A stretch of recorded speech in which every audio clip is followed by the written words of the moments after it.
test, sound test.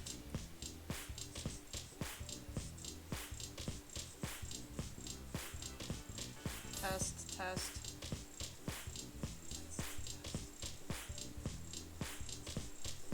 Okay, I'm gonna turn the music down just a little bit.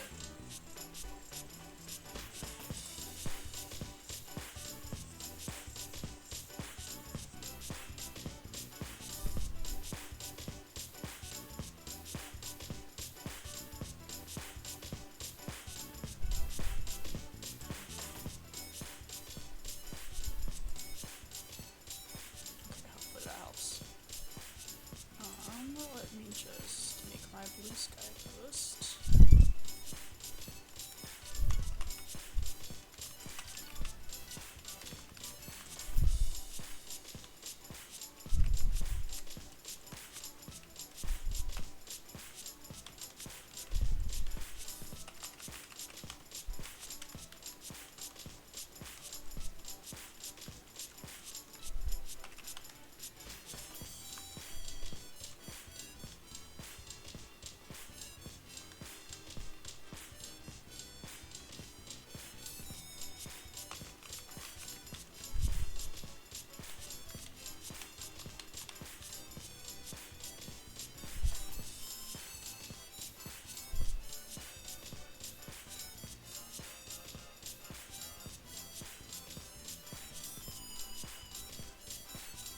Okay, that's done.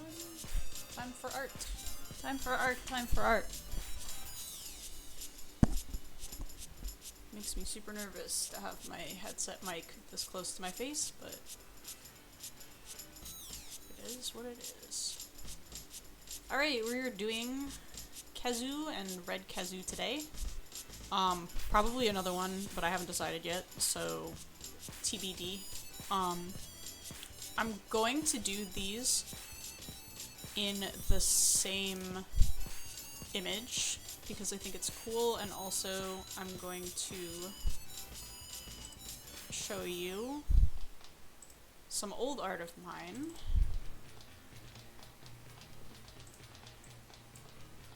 This is from when I played. It is still? Okay. Thank you, August.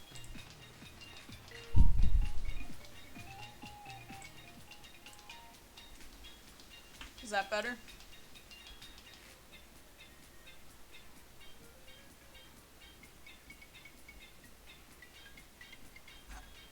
Yay! Thank you.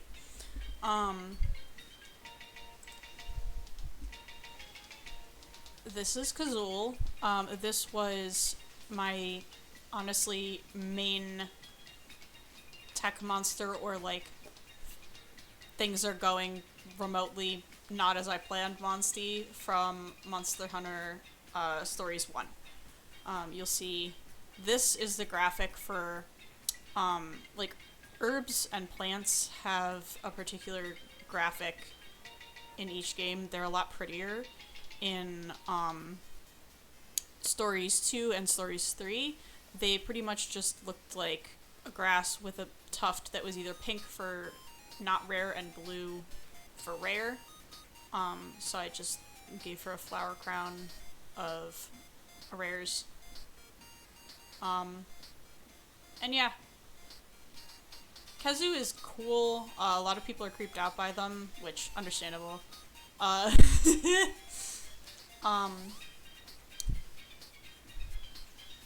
I initially really did not like them, but they had wonderful movesets, and that made me really start to appreciate them. And then the snuffling animation when they walk behind you is really, really cute. So, we will make the second Red Kazoo in our drawing today.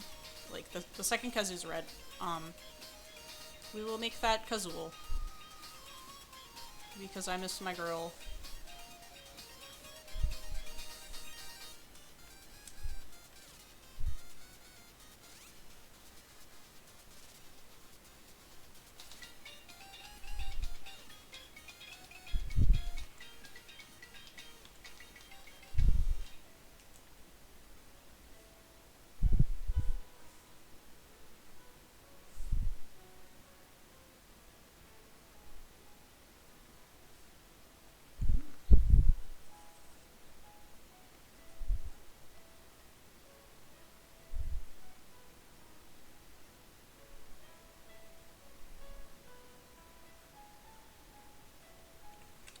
Another thing about Kezu, type of monster where drawing it may or may not get me auto-censored by websites if I post the drawing, because they are a very genitalia-coated monster.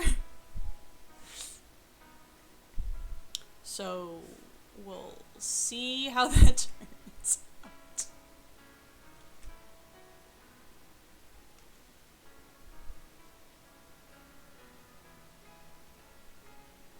I swear, it's not pee-pee. It's just a monster.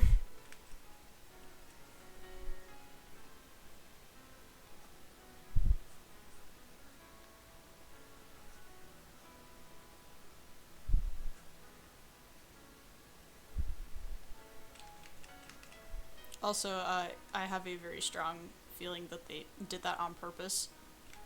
I don't know if it was remotely inspired by, you were going to be generous and say that it looks like a tomato.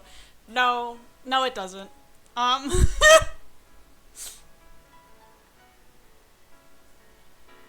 It does not. I don't know if they were inspired by, the xenomorph from Alien, which is literally actually, like, thematically supposed to be a penis.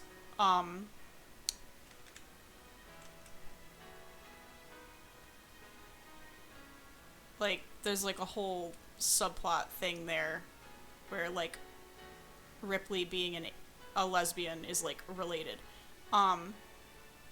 Which I think is cool, and I need to actually sit down and, like, watch the whole thing at some point. But, do I think that's likely or possible? Definitely likely or possible. Do I think that is the only way that you could arrive at a creature design like this? No. There are plenty of real-life animals that do genuinely look like this. Olms come to mind. A lot of blind cave fish, and Kezu is, like, literally a blind cave wyvern, so.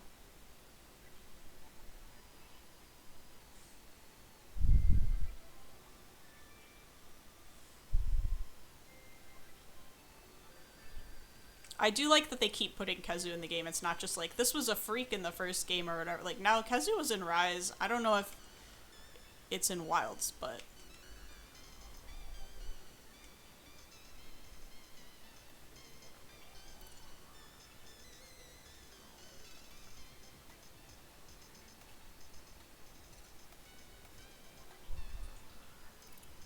listen, if I get demonetized or whatever, in trouble, TM, because I'm not monetized yet.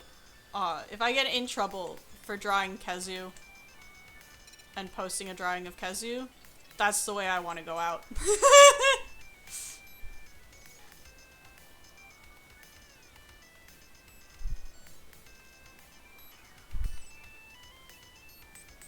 Like, of all things, Kezu is a good hill to die on.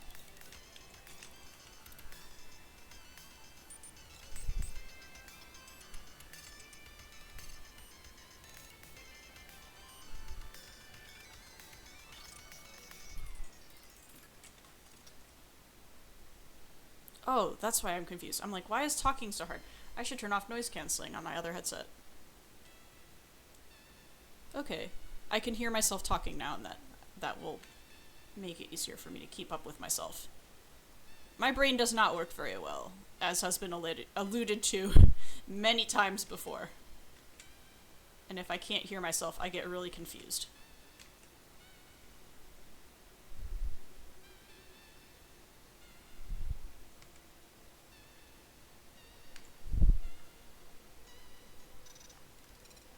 It'll also be nice to knock out the Kezus today because they're pretty simple.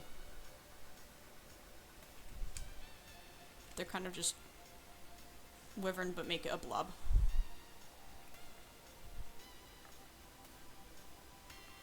And I like their silly gecko feet.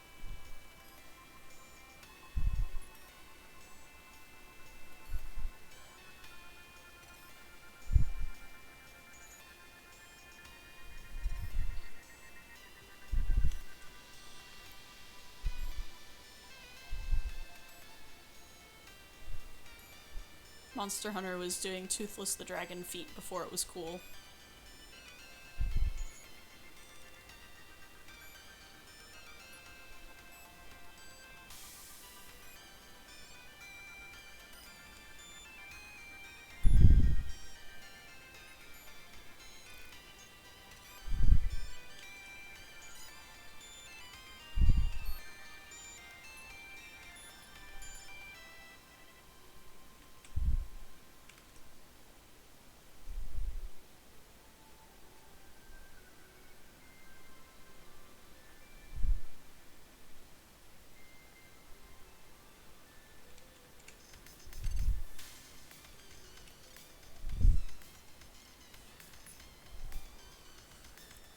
Oh yeah, I've mentioned tangents before if anyone doesn't know what tangents are. That is when you have two lines that meet like that. In math, you know, that's what they are too, but in artwork it's specifically the issue is then the silhouette becomes muddled and you can't tell for the eye as easily where one part ends and another begins. So that's why I'm avoiding them. It's typical good practice to avoid them in silhouettes. Much stronger shape language if you don't have them.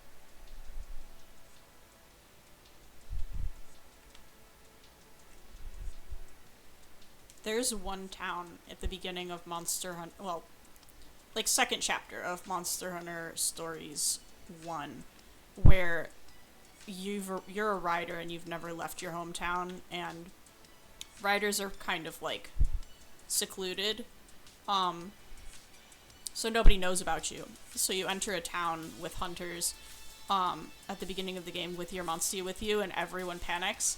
And I chose Kazul to be my Mondayyyy that was out. One, because I thought it made thematic sense for the Mondayyyy everyone was going to be scared of to be a Kezu. And also later in you actually have a quest to bring someone a Kezu, to show them a Kezu. So I didn't do that on purpose, but it did work out where it's like, I imagine that person saw my Kezu and was like, I want to look at one up close.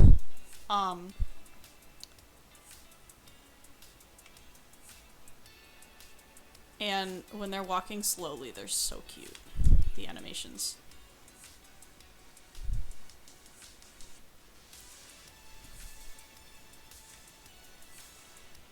I know they don't technically have claws in their design, but I really am tempted to just do like little so like gecko feet look like, you know, this type of situation. Worm off the string. Oh, what crimes will they commit?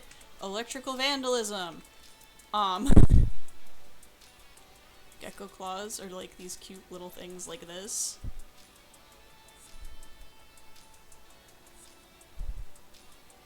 They just kind of like, if this is the foot, they sit up like that because the bottom of the foot is flat. I kind of want to give it gecko feet.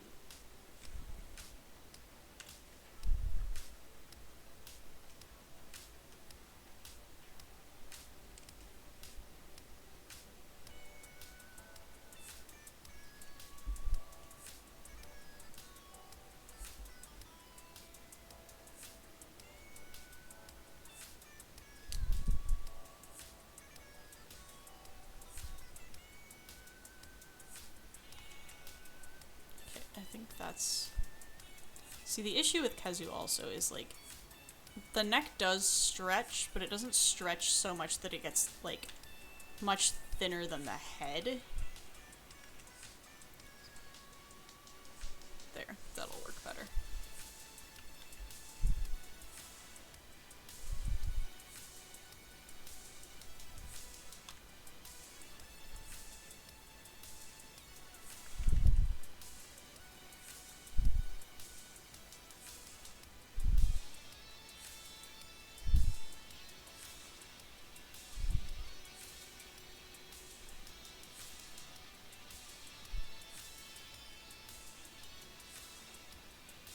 I like their horrible, piscivorous teeth.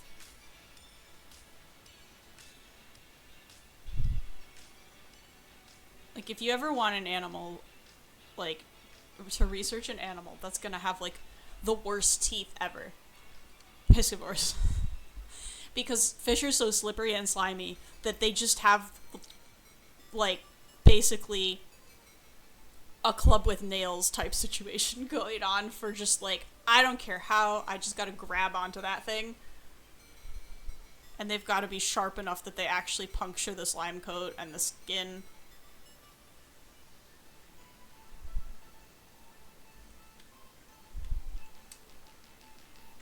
I do love horror monster designs. No one asked, because people here mostly know me. But people watching the VOD, if any of you are like, man, this person probably likes horror and probably some creepy stuff too, yeah.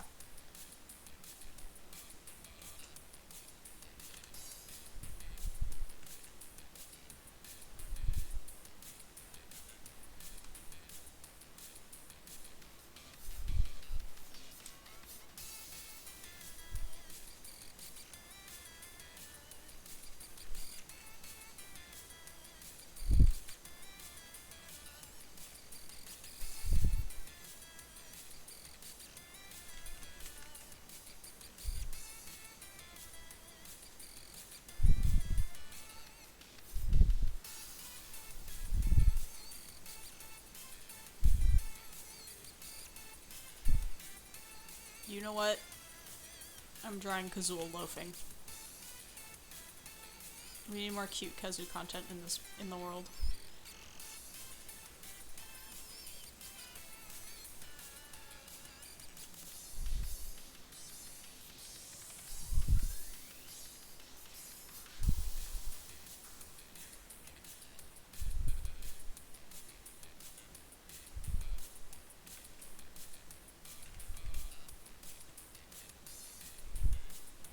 Kazu would be another really funny plush candidate, because if somebody doesn't know what it is, it would be really funny.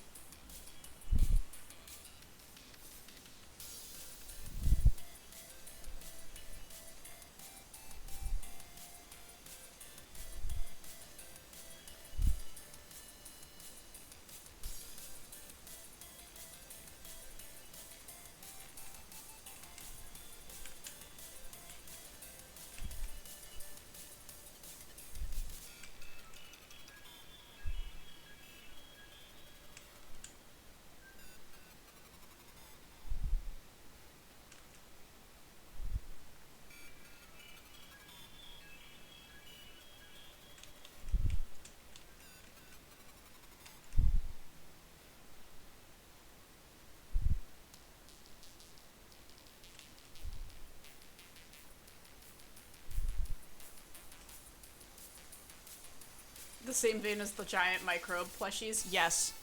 Absolutely.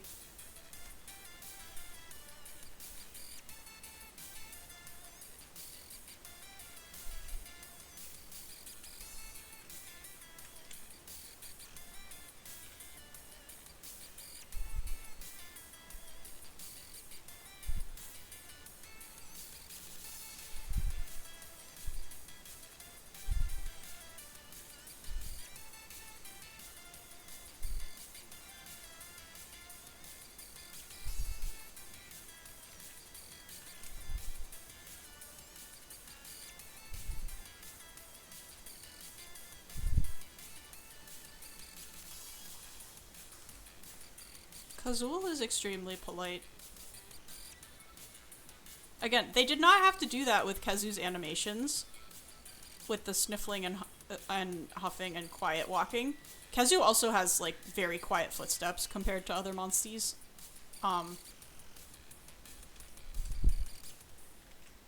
The only thing that kept me from like actively riding her more often was, again, in previous games they often would have monsters that would move over the overworld faster than others, and therefore it made it extremely obnoxious to ride slower ones. Kazu wasn't like the slowest ever, but you did notice like you would take longer to get places.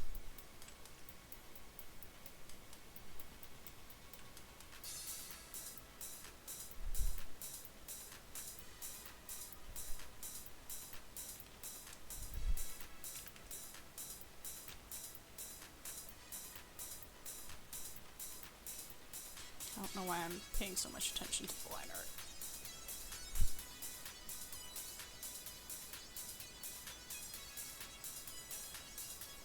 Like a plush of the amygdala, like the part of the brain.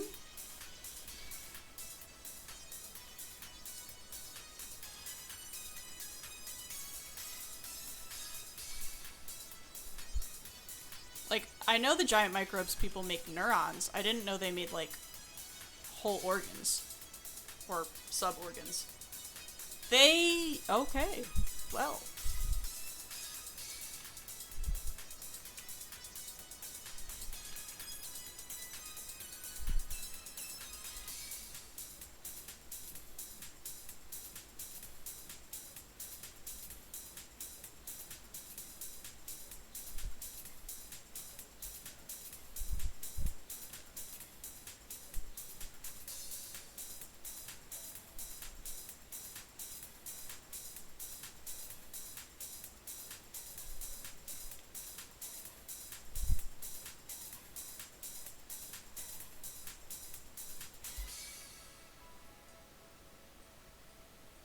Interesting. I mean, yeah, if you're gonna find them anywhere, it's gonna be a museum.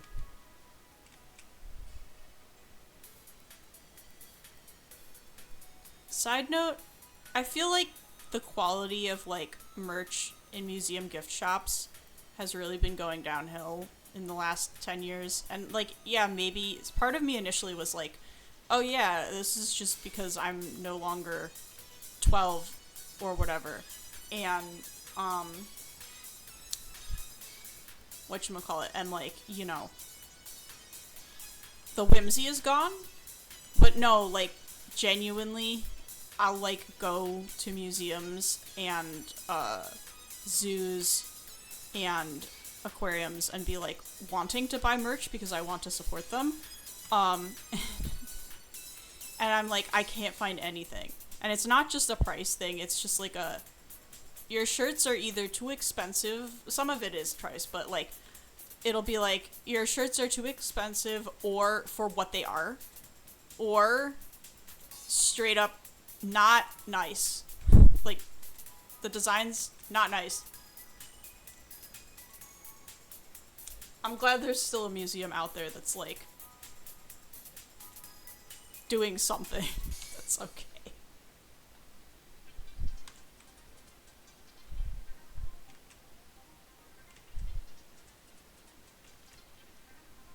I have a hat from the I'm blanking. Newport, Kentucky. I was visiting a friend. The Newport Aquarium. The hat is not that great. Like, very poor quality, and also it doesn't fit me right. Which, that's normal for hats. I have a weird skull shape. But,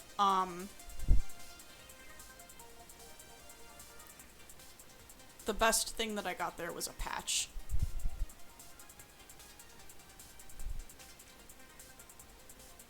Places, okay, so like, here's the other thing, is like, now that I have like a refrigerator that I need to like keep stuff on, like tags for like, I'm getting my shoes repaired. And a lot of places that do that kind of thing have like the rip-off tags, so like you gotta you keep it with you, it's got your number and stuff on it. Now that I have things that I actually want to put on my fridge so that I remember them, I'm finding that I don't have enough magnets, or like magnets that I actually like. And every time I'm like in museums or whatever, I'm always looking at their magnets and I'm like, these are either too big, trying to do too much, like there's too many words on them. They gotta have like more magnets with just like creatures or molecules, like and you put the name of the museum in like small font along one of the edge or something. Like book title type graphic design for magnets, it's not great.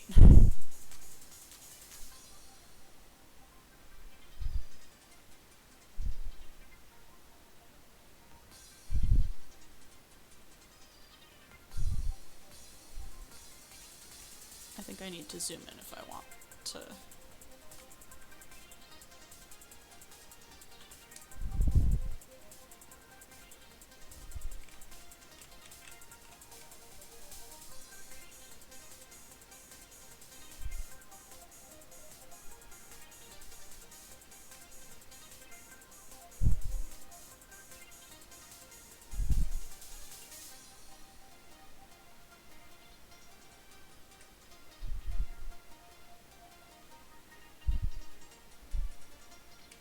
Okay, I think where I'm failing is I'm drawing the lips first, and I need to draw the teeth first.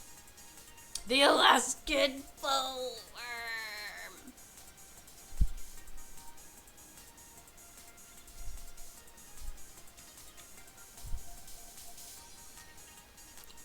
Why don't we take Bikini Bottom and move it somewhere else?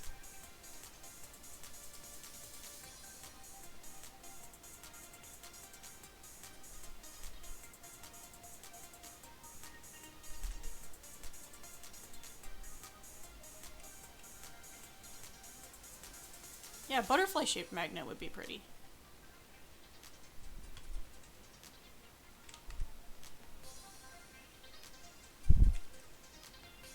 I need to learn how to make my own. Like, I need to just get some, like, flat magnet material and just cut it myself.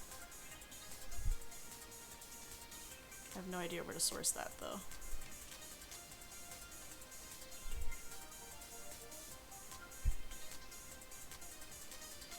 I'm doing the thing where I'm making the same facial expression as the thing that I'm drawing, and it's really funny because it's just like world's most awkward Greg Magnet. It's just world's most awkward hee hee smile.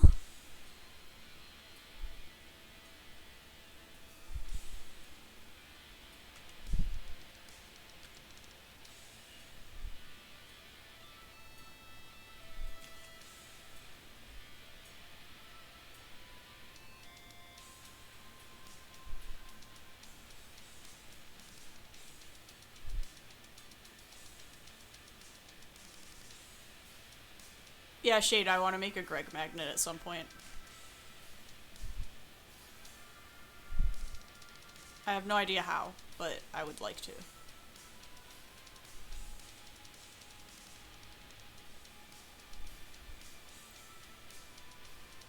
If I put a Gragnet on if I put a Gragnet on Ko-Fi, would you buy it? Would you love me if I were a magnet?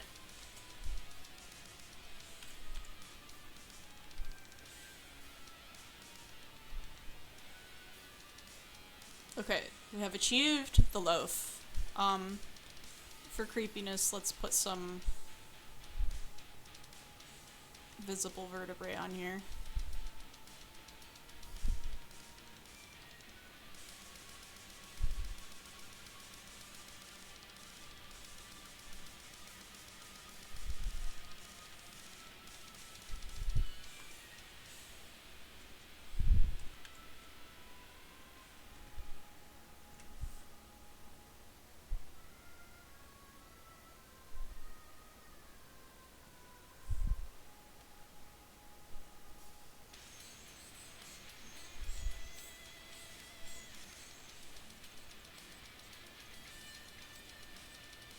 Every bone is visible when cats loaf. Clearly, we have different creatures living in our houses. My cat has less than 7 bones. Ever. No one has ever counted more bones on Doomcat than 7. It's been a running gag since she was a kitten in my friend's backyard.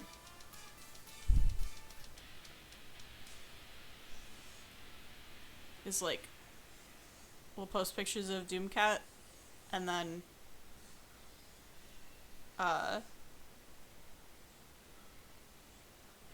like, while she was still in my friend's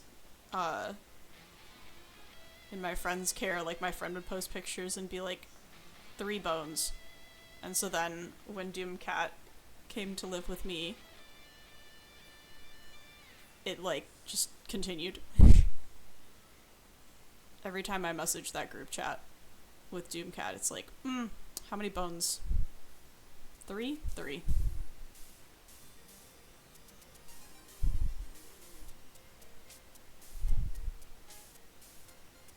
Solid color cats are like, you can't see anything. It's just fur.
Honestly, I think I should shade in pink this time.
dry shade in complementary colors, but I want Kezu to look kind of creepy.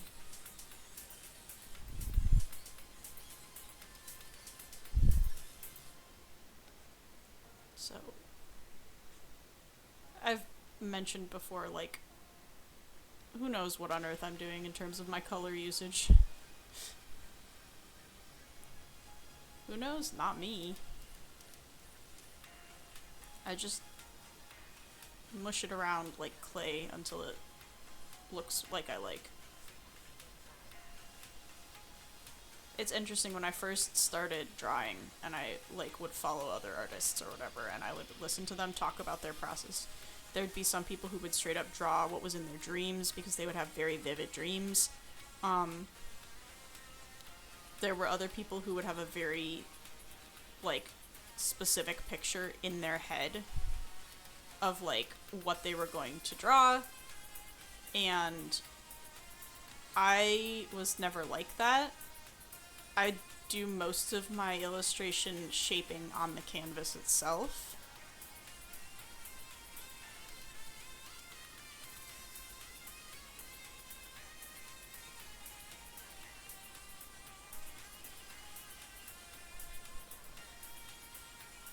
Sometimes I'll have an image of like something I want to emulate, but it's never like my hands are a printer for a rendered like 4K level image in my head.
I think my cats have more supple joints or more supple skin than yours, especially if you're looking at kittens.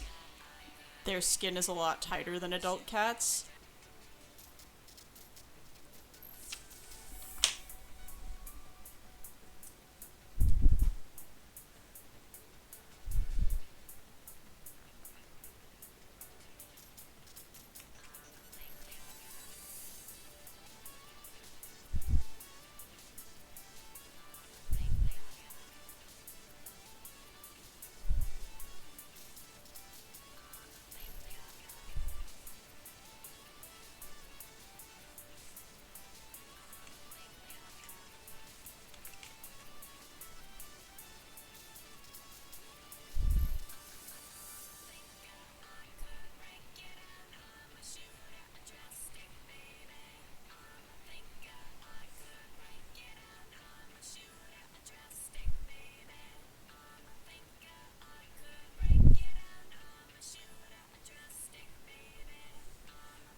for layer merges.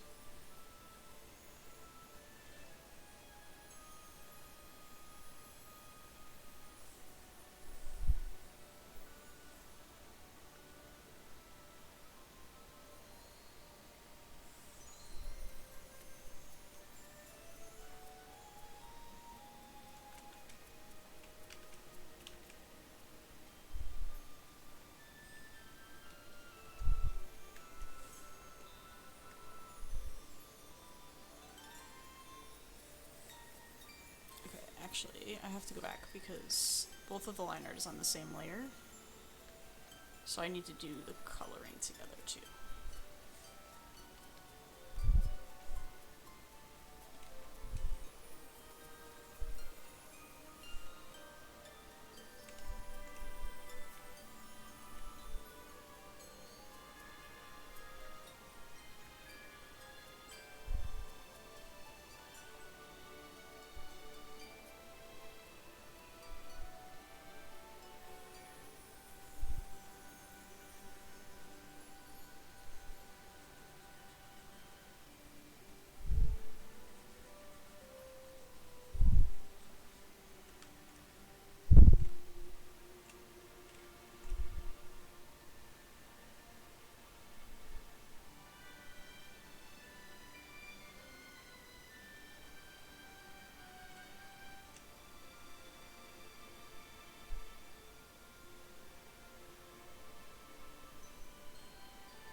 I hate click filling because it does this, where it's like noticeably different than other parts of the painting.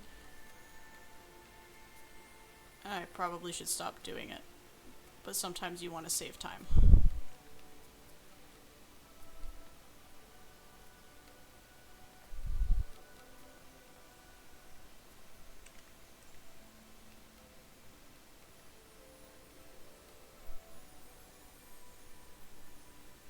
Good Monday, Sav! I hope this week is kind to you.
Ugh, I cleaned up my studio a little bit yesterday, so I can at least spread out my pattern pieces for Greg's head on the ground.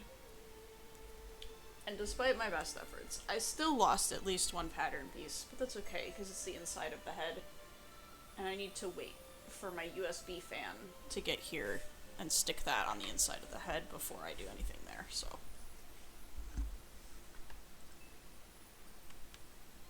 I'm just annoyed that I don't have my things organized, because I'm one of those people where when a room is messy, my brain is messy. This does not mean most of my rooms are clean most of the time, it means my brain is messy most of the time.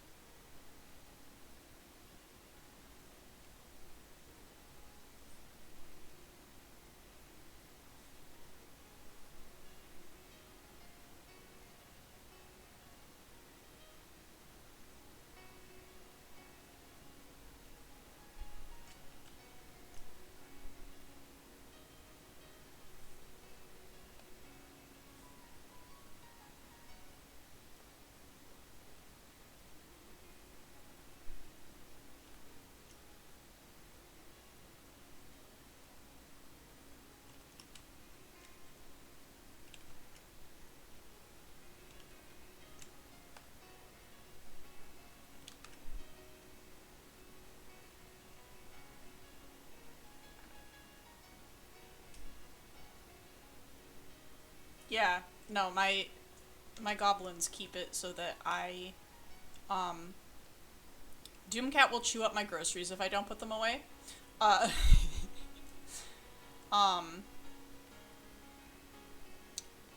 the other one will eat food left out on the counter, or try to. He's not allowed, but he will try to, and so I think of that. And also will try to lick dishwater if I have dishes sitting in the sink, so it prevents me from, like, I absolutely have to for my furry roommate's health, put everything away. The latter started doing this recently when I'd really been having issues with my dishes, and I maintained that he's specifically doing that to make me do my dishes. He was like, oh, you need motivation? Say no more. How about not wanting to go to vet emergency?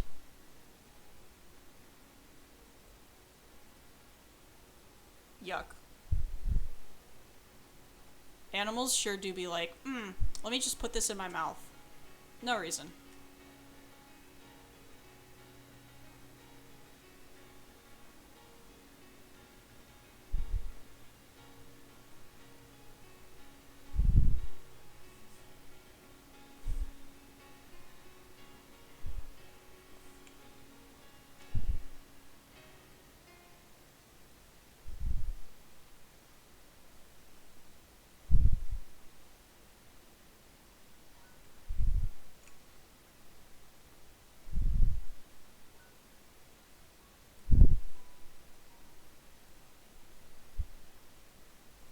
My cat's looking at a food item and going, hey, is this safe for me to eat? And not even waiting for an answer.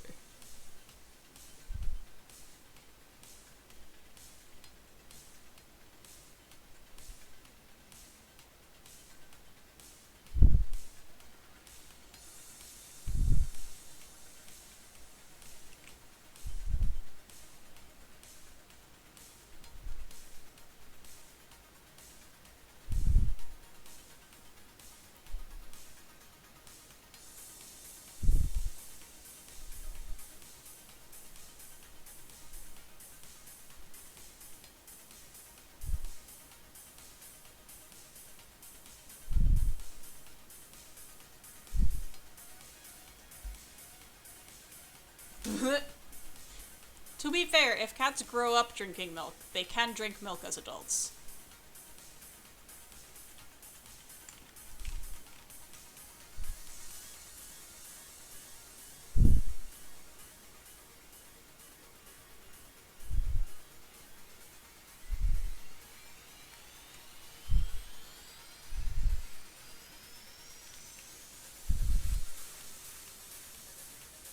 Enzymes. If you use them, you don't lose them. Oh, it's not great for them. Like, I'm not out here going, yeah, definitely let your cats drink milk all the time. I'm just saying, for a lot of mammals, the enzyme to... Okay, I don't want to say it for a lot of mammals because I haven't researched. But, there are instances in which, a lot of mammals lose the ability to digest milk after they're weaned because they're not using the enzyme anymore. And theoretically, I think sometimes they can stick around if they continue to use it.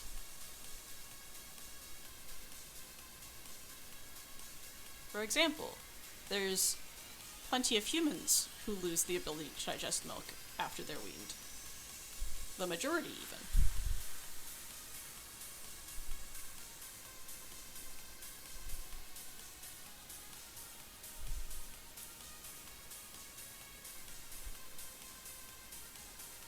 But yeah, cow's milk typically not good for kitties.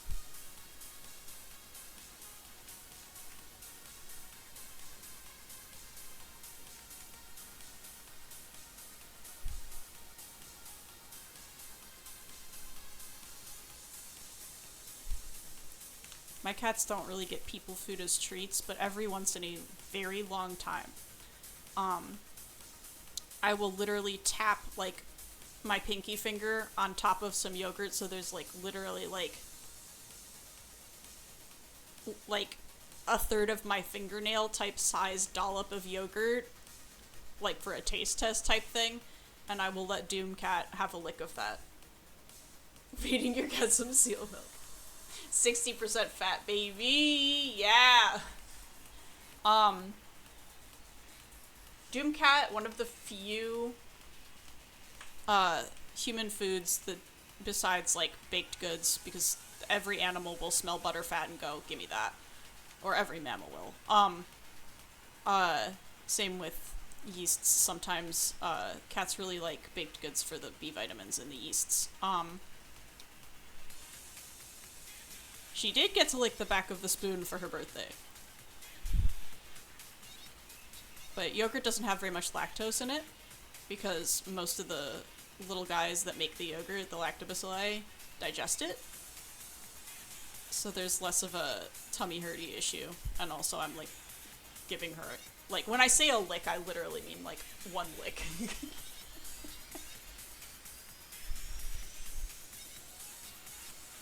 The other one isn't allowed any people food at all because he has health problems.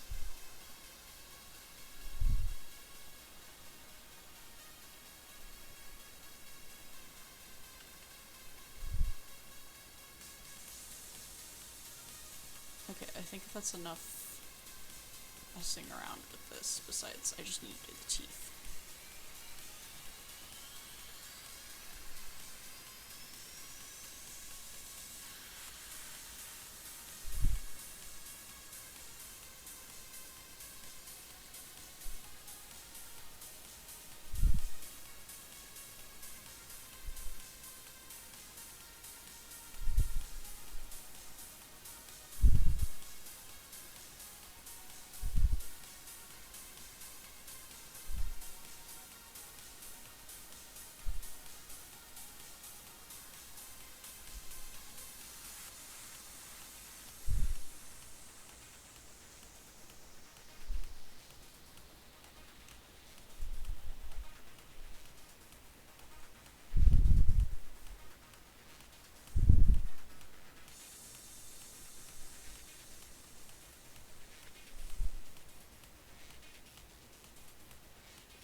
was talking to my beast right before I started stream when I was like getting everything set up.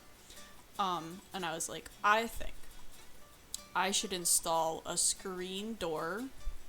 Like I should cut a hole in the bottom of my like wooden door and then make that like a smaller door that I can swing open and then just like cover it with a screen so that I can like open a little window in the bottom of the door so that she can watch me.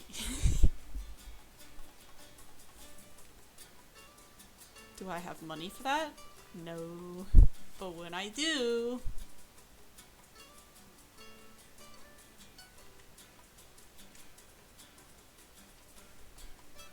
then I become Cat TV.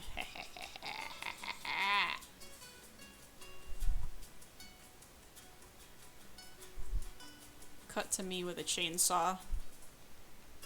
Screeching. Well, it wouldn't be a chainsaw, it'd be a circular.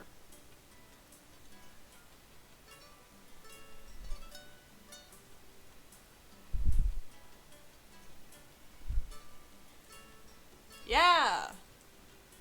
The cats should be able to watch me stream too. They're not, they never were interested in like screens. My parents' cat knows what screens are. When I would FaceTime from college, she would come over and listen to me talk. But my cats don't care.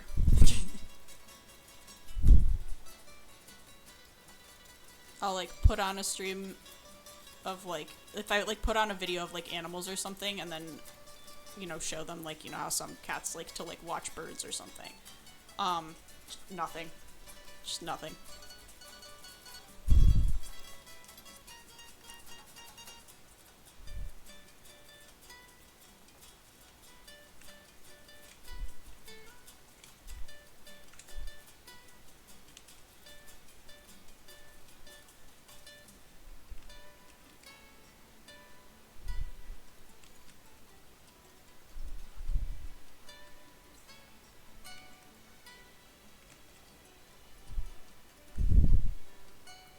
Insert joke here about me not having raised any iPad babies.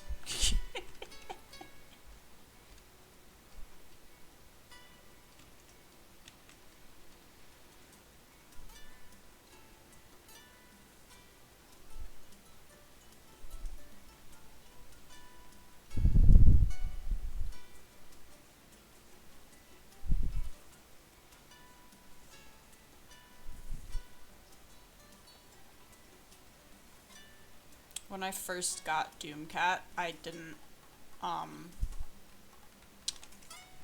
really do Discord voice calls. I was like barely on Discord. And then after I moved out, I was more involved with the fish keeping community I was in. And then sometimes I would jump into voice and like body double while I was like doing a water change or something. So between that rarely and my telehealth appointments, Doomcat never really saw me on the phone. So if I would start talking, she would immediately start bothering me because she thought I was talking to her because she knew no one else was in the apartment. And it was kind of annoying because I'd be like trying to have a serious conversation with my therapist and then my cat is trying to bite my ankles. No!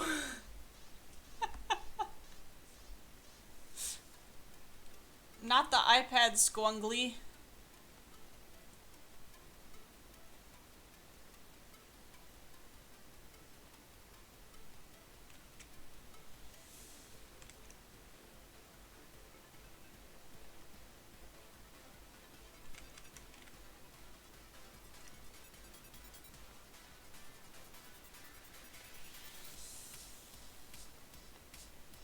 To be fair, of all of them, Watson being the one who does that is... yeah, that I don't know what I expected.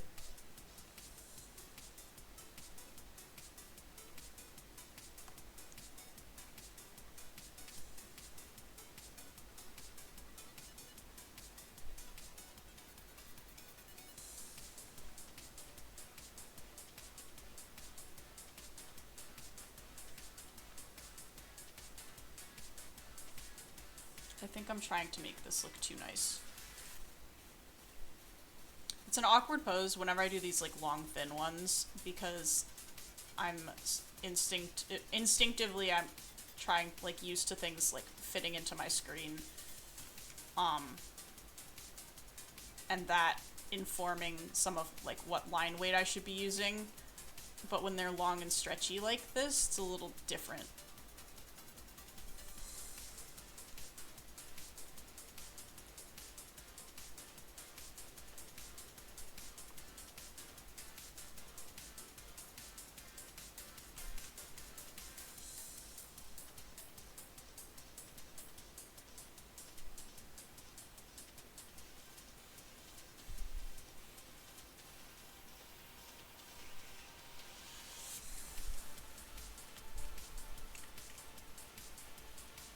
The other reason I think I'm paying a lot of attention to it is like there's nothing else going on. Because Kezu is so simple.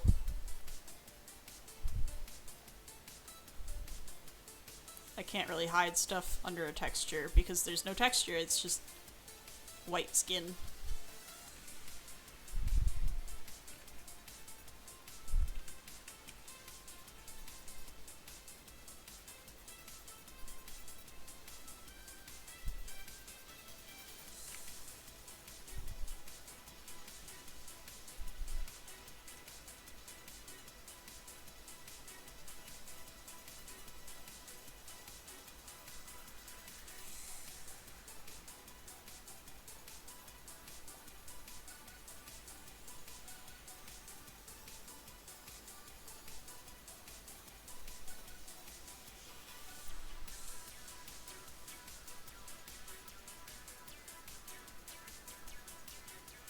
You know who I should do after this? It's Pink Rathian.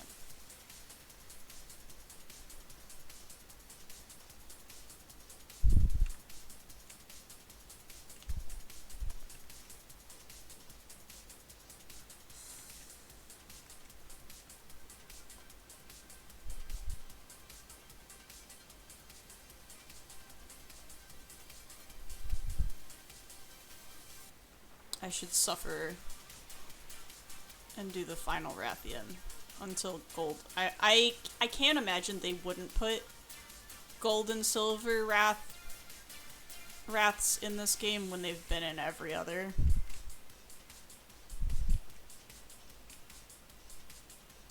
Though they did take herbivores out, though I'm not surprised about that either because they were so hard to use because they really just nerfed them.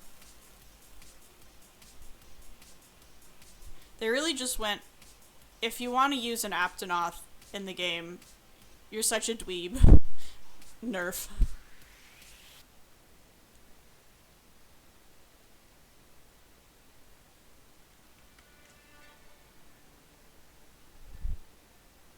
Which, I'm still mad that I couldn't have Slagtoth. Because I love Slagtoth.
tomorrow I'm gonna update my commission sheet to specifically include this style of commission, because I still have to buy a replacement part for my computer, because I had to spend the like $80 to $100 that I would have spent on the replacement part for this on replacement filter for my vacuum, which I desperately need, and a new filter for my air purifier, which I also need. Especially given how much crafting I do with volatiles. So,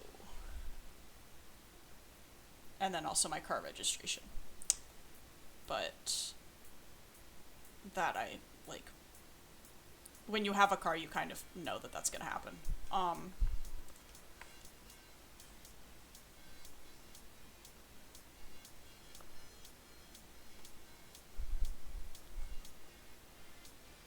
Really the biggest thing is that, since some stuff got overhauled at work, the way customers leave tips is different. And what I would take home normally in tips, which was already very little compared to, like, average people working in the service industry, was about cut by a third. So where I could have gotten $65, I now get, like, 15 to 20.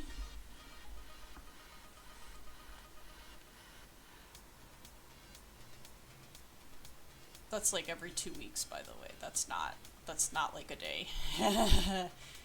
So, ow. And I was like, it'll be fine, I guess. Haha. I won't notice that much. I definitely have noticed.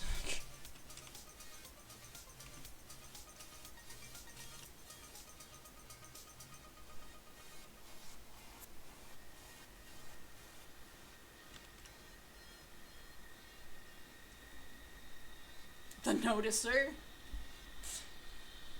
I can't believe I'm the noticer.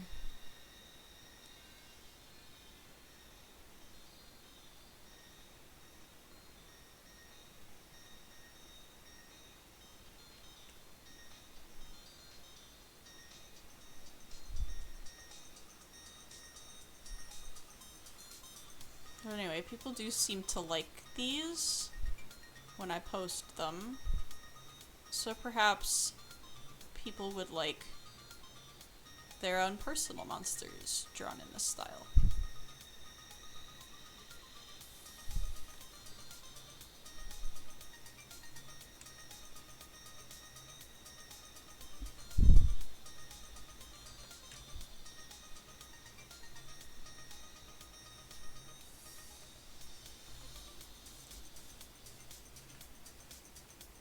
Zero loss except time on my part if I make it and no one does anything, or nobody bugs me about it, so whatever. I have enough time that I can spare that.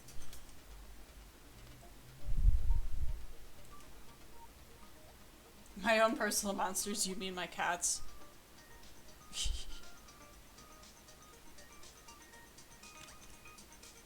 We haven't gotten to the kitty monsters being unlocked yet. They don't look exactly like kitties, but everybody's like, kitty! Whenever they see them, so, I won't spoil them for you since you have not seen Monster Hunter.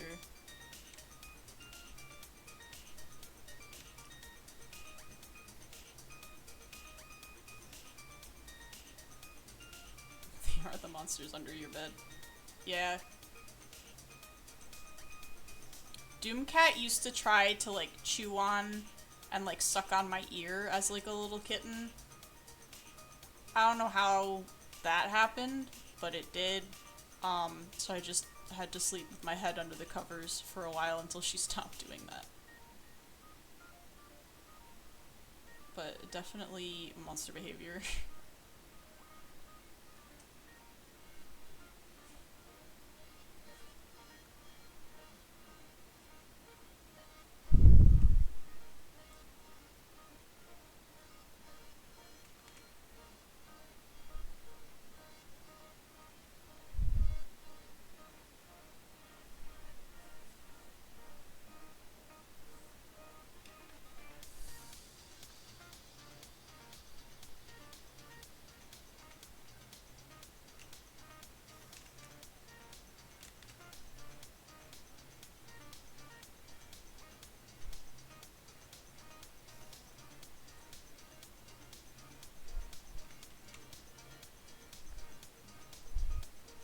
I have curry for after stream food.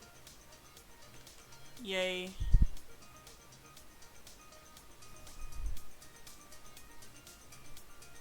I'm not currently hungry because I ate before stream, but it's nice to be like, yeah, I don't have to cook after I stream.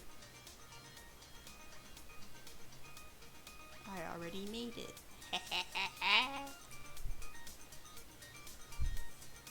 Nobody, the person inventing the freezer, I'm going to improve specifically Mars's life. In like, I don't know, 150 years or something. I don't know when the freezer was invented.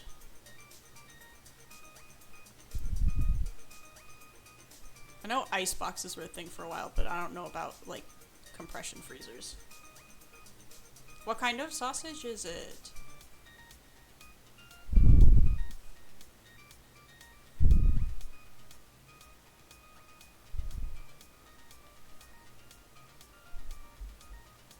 Smoked. Okay, so is it like a dry sausage?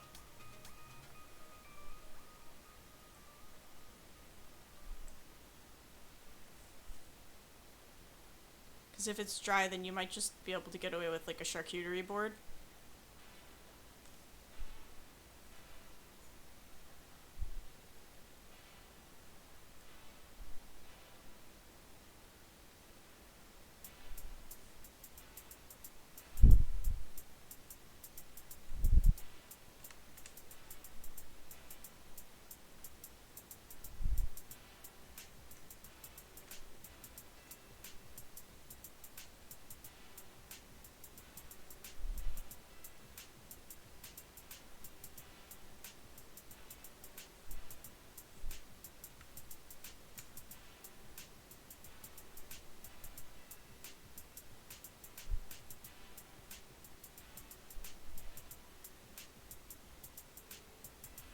It's wet. I mean, you already know what I'm gonna say because I'm a guy who makes everything into a sauce or chili, which is, you can put it in chili or like gumbo or something.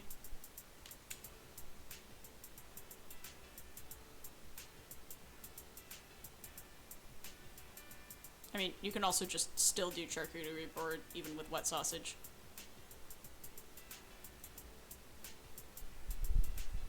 Do you have cheese on hand?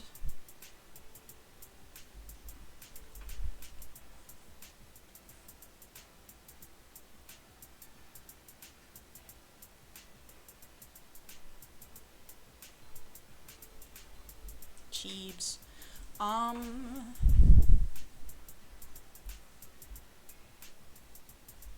You could also like slice it up and put it in like a grilled cheese. That would probably be good. Yeah, it does. I had chicken sausage in my scrambled eggs, which I then ate like a sandwich in a bagel for brunch today. And that was very good.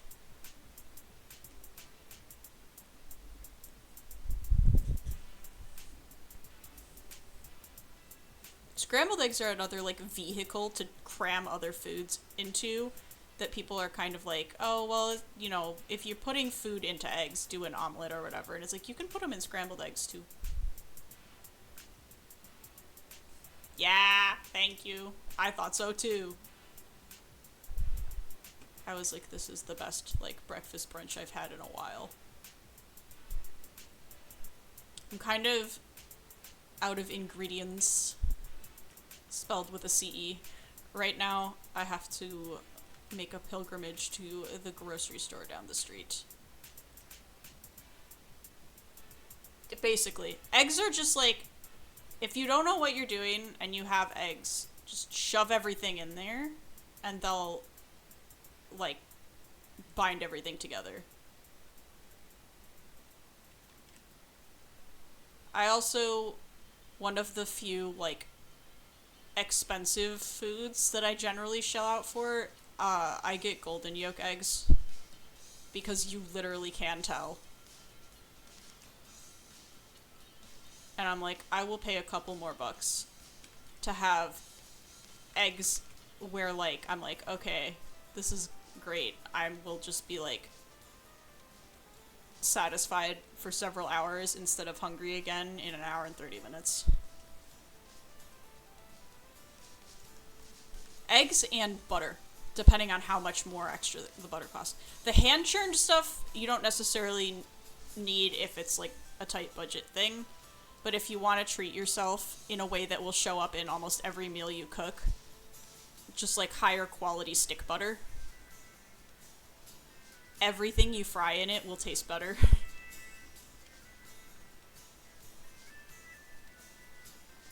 It truly is one of those things where it's like I'll be having a gross day or whatever, I'll fry something in the butter, and I'll be like, it's the vibes of like, it's snowing outside and you have a hot chocolate. French butter is really good, except it's $7.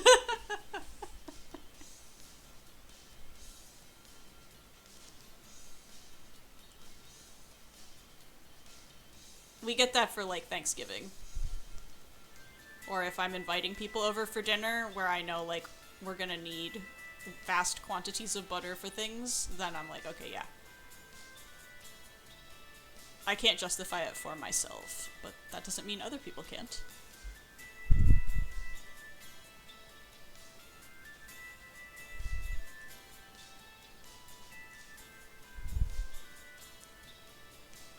Budget-wise, I have one rule when it's like, do I get a treat for myself at the store? If the treat is food, not like necessarily candy, but sometimes candy. If the treat is food, there's like an 80% chance I'm allowed to get it, because to me, you always get what you put into getting special food back in mental health and like literal actual calories for your body to use.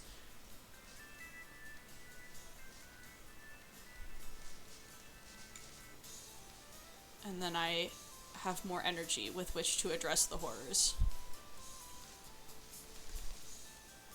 It's like, my tiny treat today was the super, like, fudge-filled Pop-Tarts. Like, the fat ones. And I was like, should I allocate these $4 to Pop-Tarts? Yes, because that is food.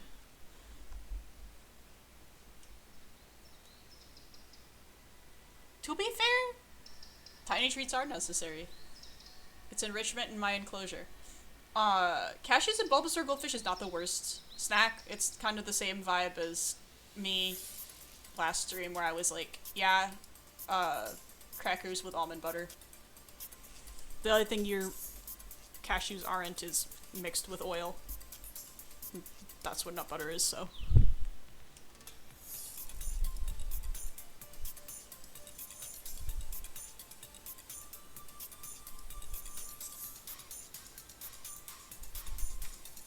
I'm so glad I found an almond butter that isn't $5 million that I can eat. Thank you, Aldi, for almond butter that is not cross-contaminated with peanuts.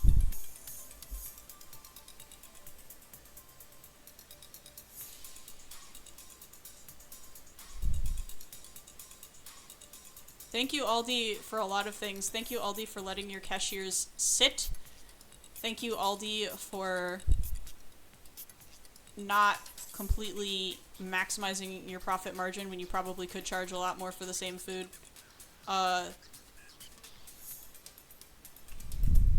Yeah.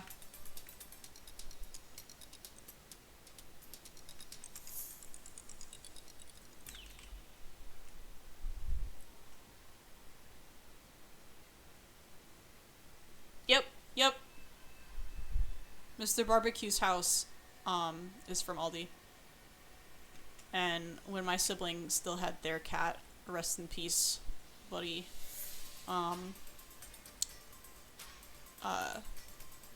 he had a house from there too.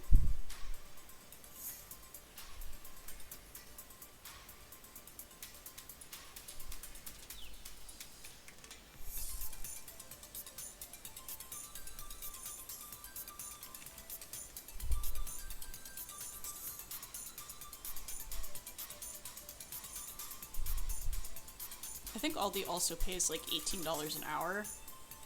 Not saying everyone who's working there will get full time, but like, again, that's over minimum wage here. Thank you, Aldi, for paying your people over minimum wage. Hate that that's a thing I have to thank you for, but...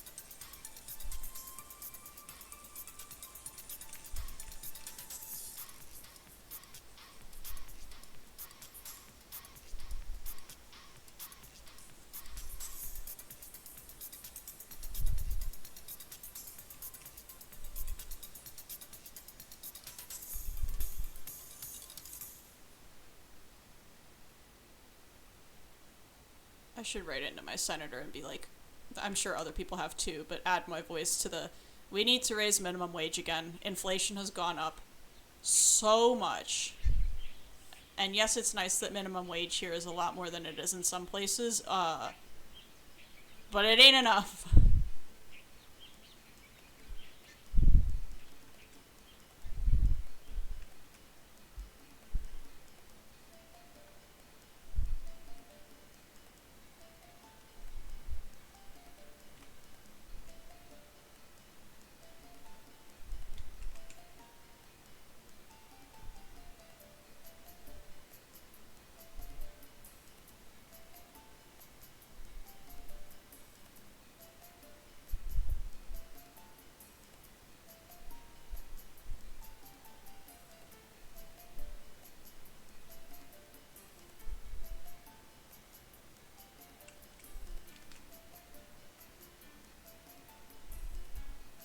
Also, sorry, my streams always end up drifting into this.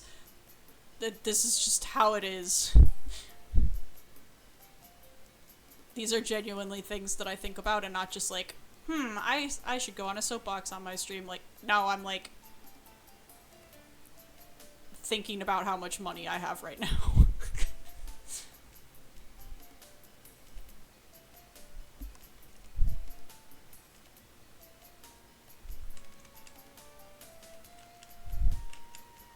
Me when I make $15 an hour.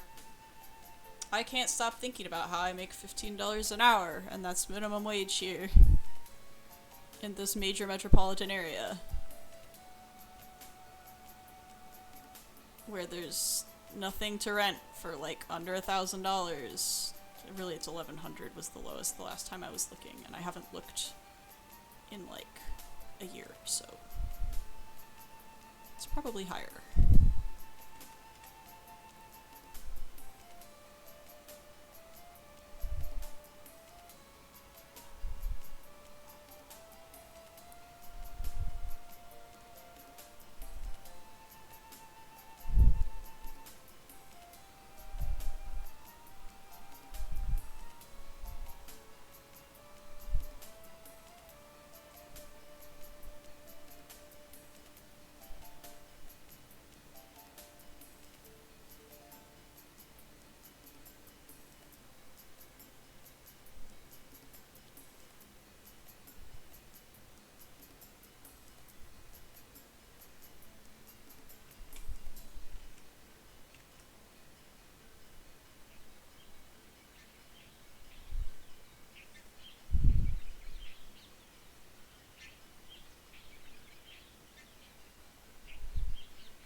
Remember, kids, finances are only a taboo topic if you don't want people rallying for a better pay. Yeah.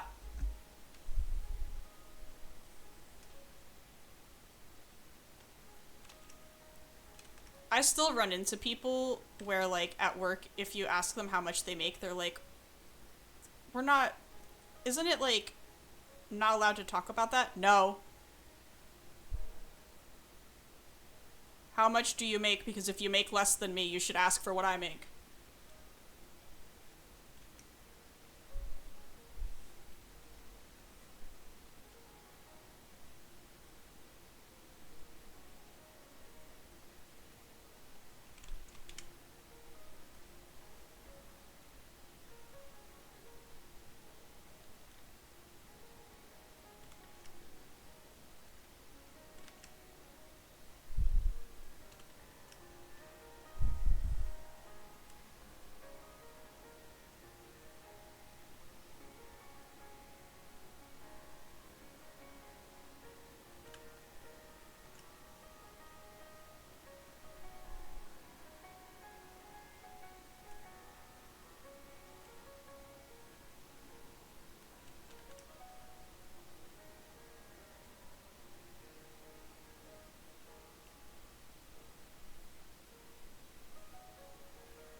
Okay, I like how this blue looks a lot.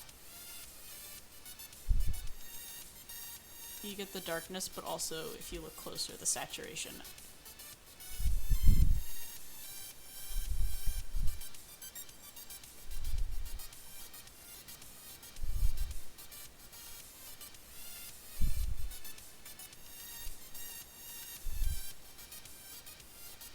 One thing I've been trying to do more and like learning more about just like my stuff that I work on in general is just add hypersaturated colors places. Do it!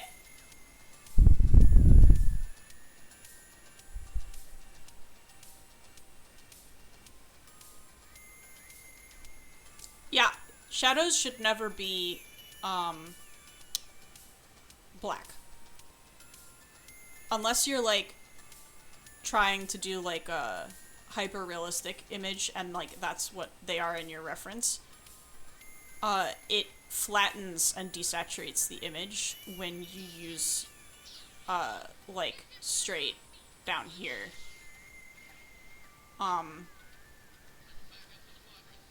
Like that, this is like almost nothing versus if you're using blue, it adds dimension.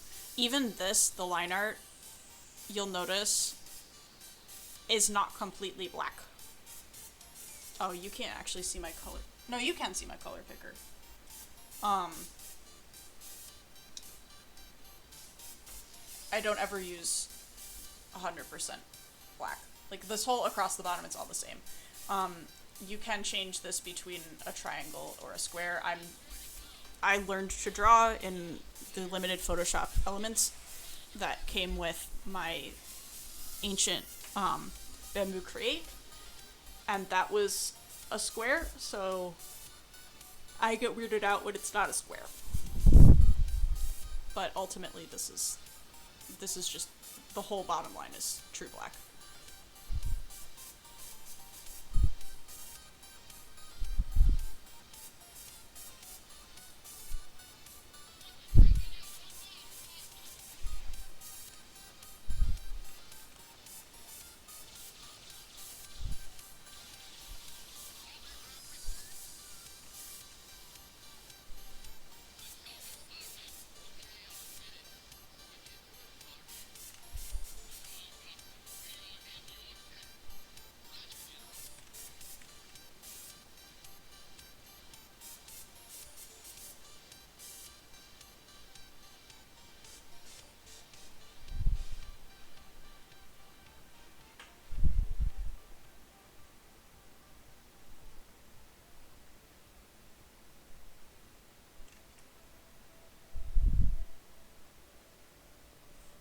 Oh, other things. Some people, if you've had art classes, you might notice. Notice how the shadow here is not along the actual bottom here. So, like, shadows are broken up, and I don't remember a lot of the things, but if, like, this is a shadowed area, there's, like, the core shadow, and it's usually, like, right here, because there's bounce light hitting this part. And so that's lighter. And then there are highlights within shadows, which is why I like to shade them like painting instead of just as a block. But that's why you'll also usually not see me put the darkest part of the shadow directly next to the line art, is because of implied bounce light, which makes it look more three-dimensional. One of the first things we did in my oil painting class when I was in college was grayscale paintings of three-dimensional, just like a cube, a circle, a cone, so that we would get used to how shadows fall on three-dimensional forms.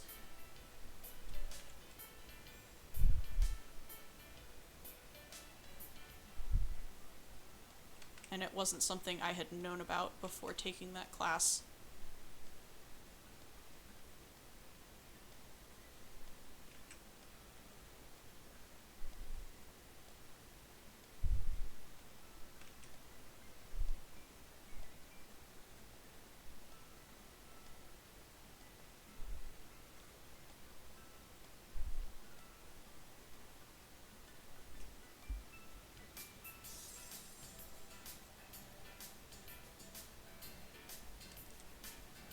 ancient texts. Creeks and gonna be 30 in a couple months.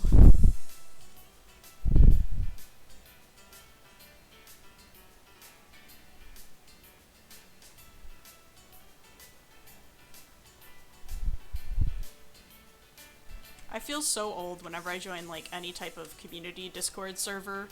Um, I don't do it regularly, but every once in a while I do, and there was one for, a convention I went to, and, I'll be, like, listening to people talking, and I'm just like, wow, I don't know what any of you are talking about, and also none of you know what I'm talking about when I make a reference at all. I was talking to somebody like posted that they had like a mod that makes their Discord look like Skype, and it just like I figured out because their age was listed in the profile, so I was curious, so I just like did the math to be like, how old were they when I was using Skype on DeviantArt back in the day, and they would have been 5 or 6, and I was like, oh my god.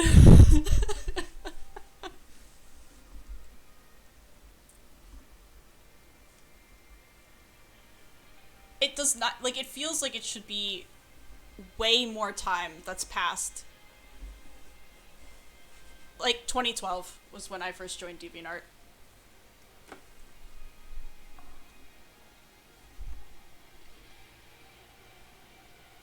I know! That's my point. That's what I was saying. Yeah, Skype still was in use until, like, 2016. I was still using that for my telehealth appointments, during college. But, like, colloquially, Discord started to become a thing around that time. Um,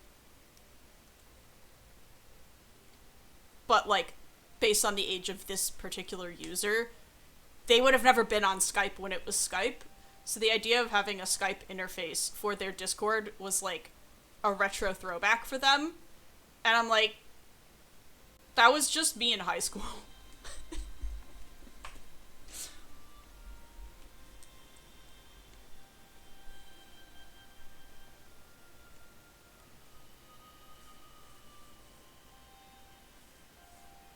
Like, what do you mean high school for me is a retro throwback for somebody? What do you mean?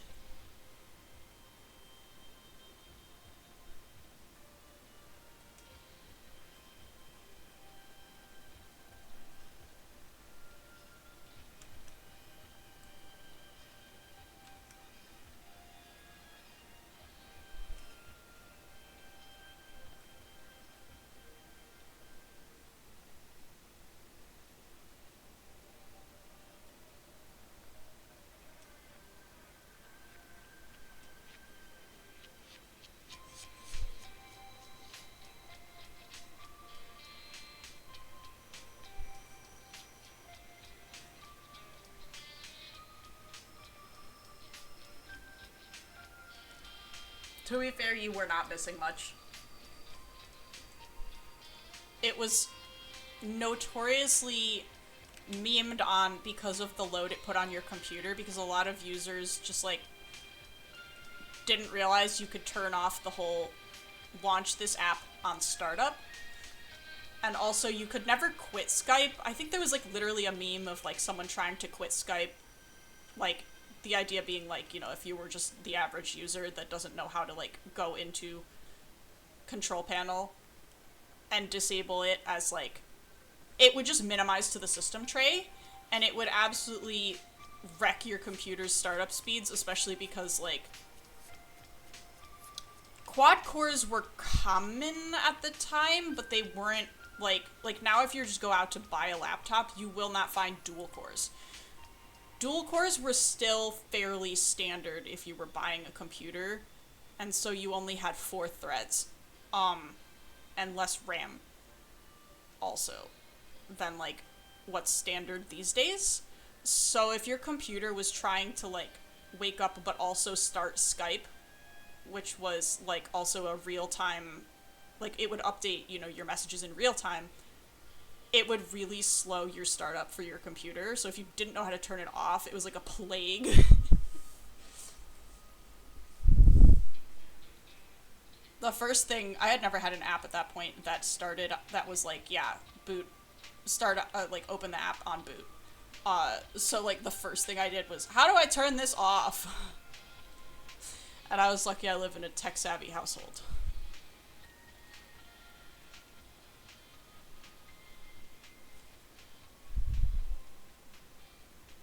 I want this foot to be flat.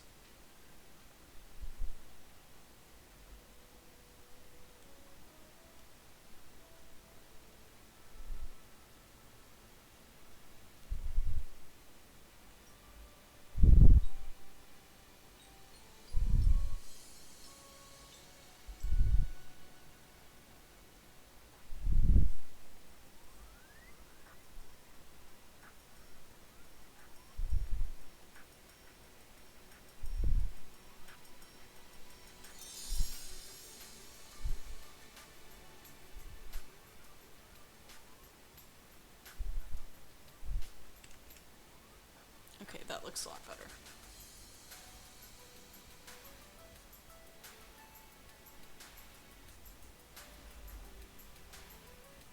Okay, Flipnote on DS. If I would have had Flipnote on DS, my life would be dramatically different. I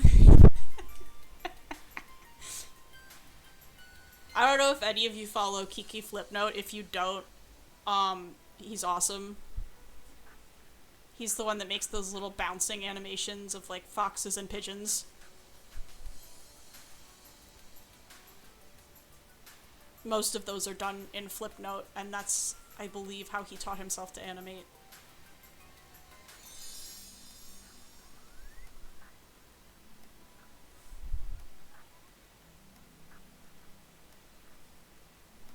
I think I just...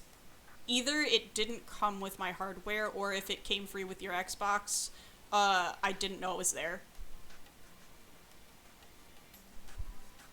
I do have old animations, though. If anyone wants a funny little tour, let me see if I have any on this machine.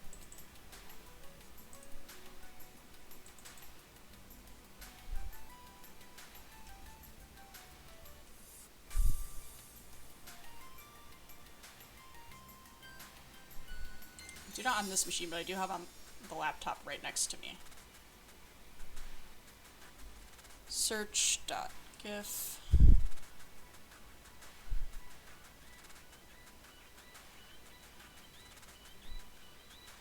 Oh, this is a good one. Let me just Discord this to myself.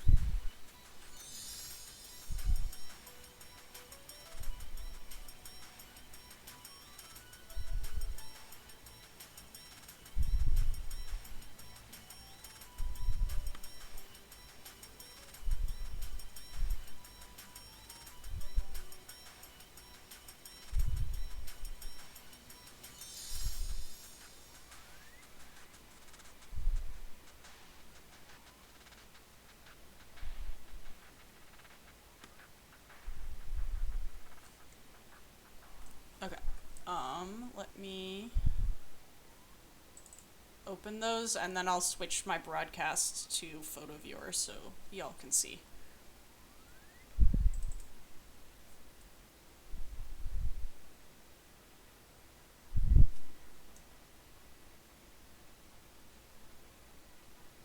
Magic beam to the other computer.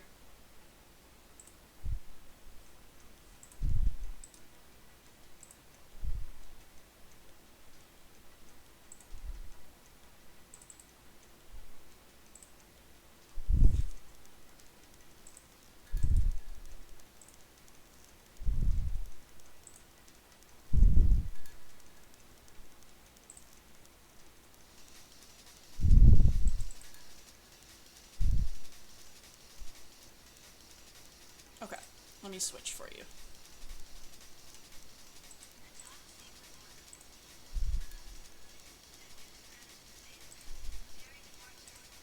Alright, here's one of them. This is an old OC of mine named LaFall.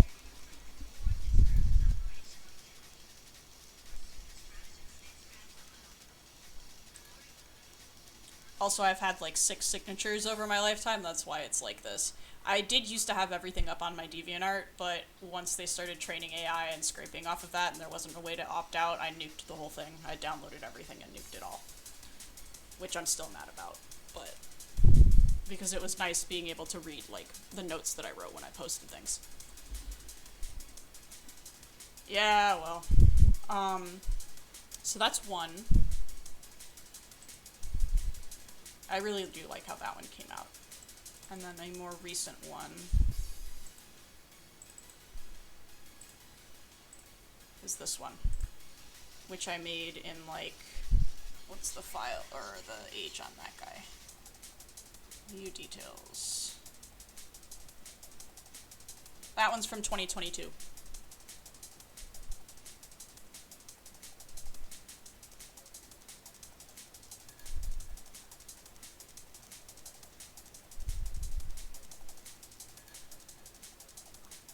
I don't have great consistency with, like, shapes staying the same size between frames. I think that's my weakest part when I animate. But I do try to keep, like, consistency in terms of, like, where things are moving. There's that. There's also on my YouTube, I have from, like, around this time, a short claws out. Let me switch my window capture back to Clip Studio, and I can throw the link in chat.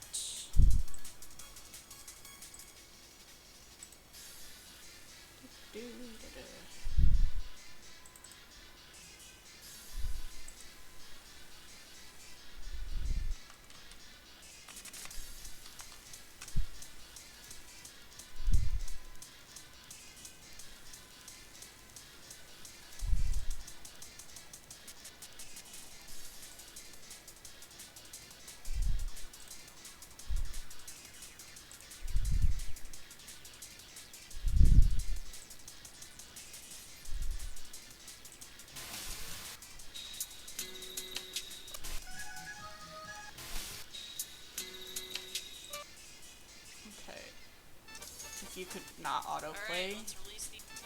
God, this is a horrible interface.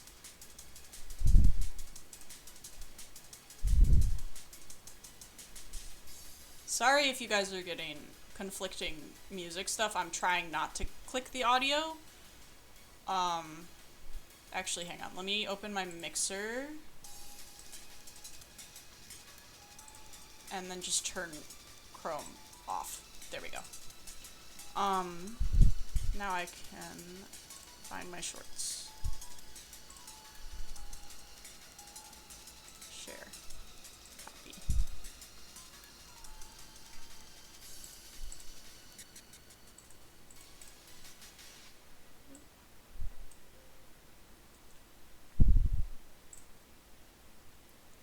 Okay.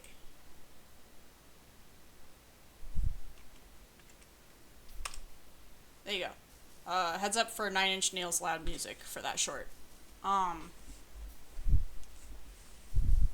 yeah, I have that one.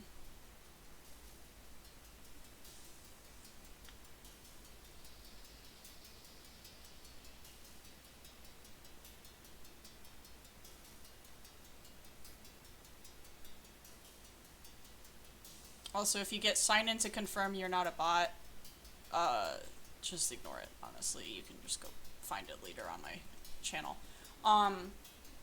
That may also be because I have VPN on my laptop right now, and YouTube does not like it if you sign in from a place that is not where you live, for some reason.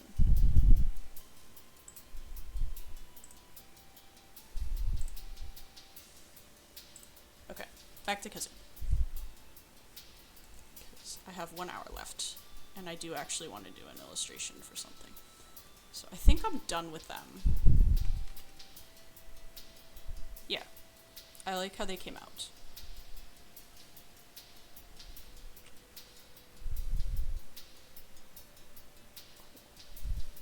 Next.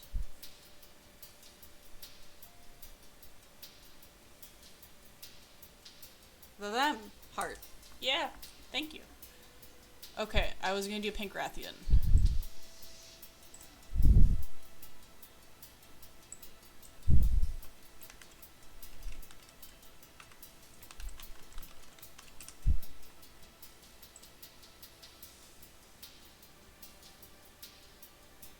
If one of the images that came up in the search results is someone else's art, and I'm like, I can never beat that, but that's okay. I'm not trying to. Um, okay.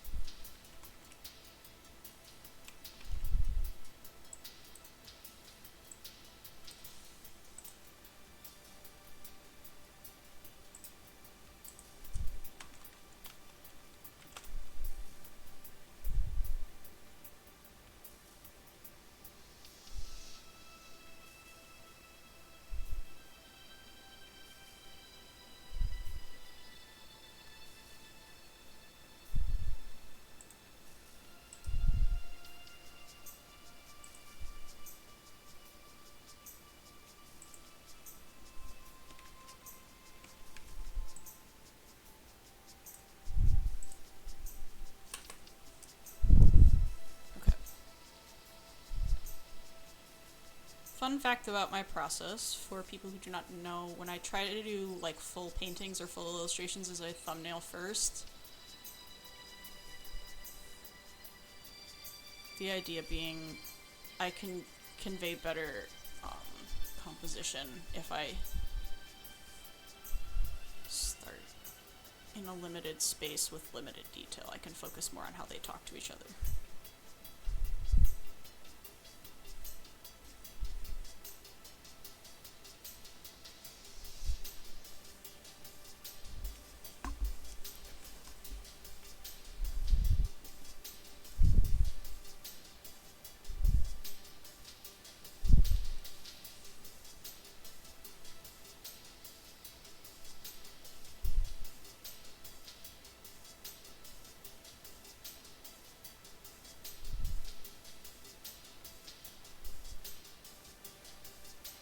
I'm gonna shoot myself in the foot with this perspective, but I don't care.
wings with the fully outstretched wing.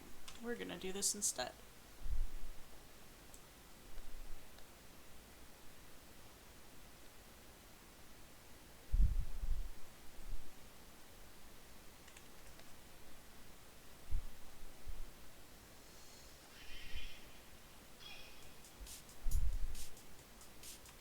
Other way around.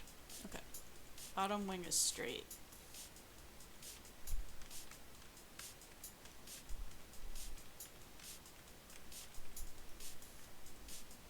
Upper wing should be not straight.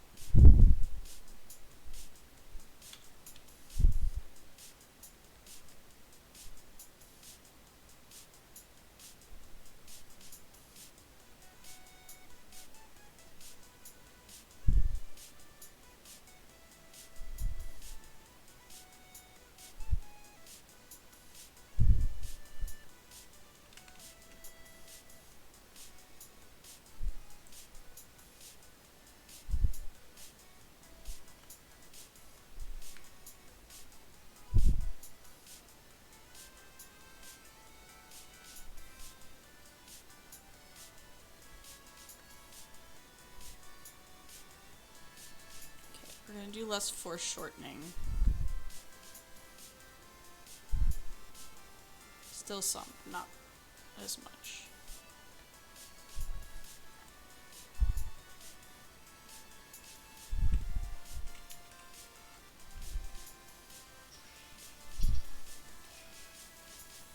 There we go.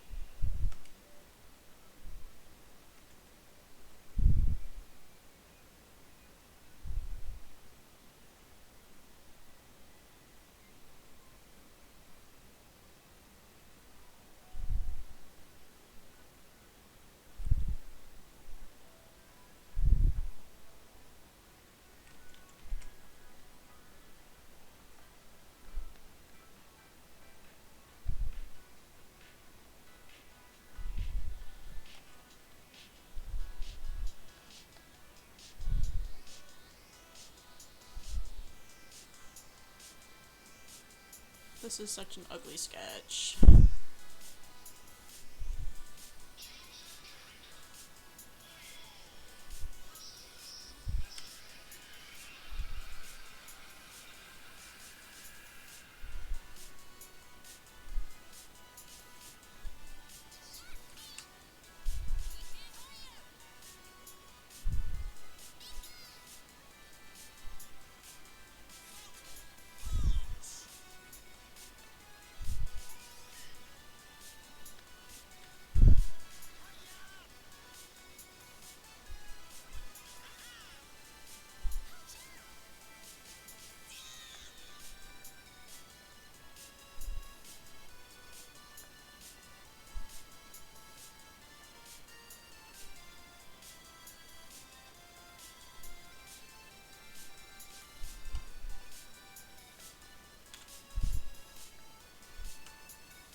I'm gonna do a resketch on top of this.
Will I regret this? Absolutely.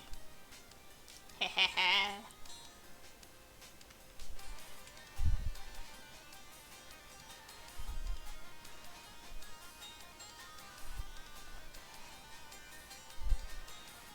Not least because I'm not a huge fan of drawing mountains.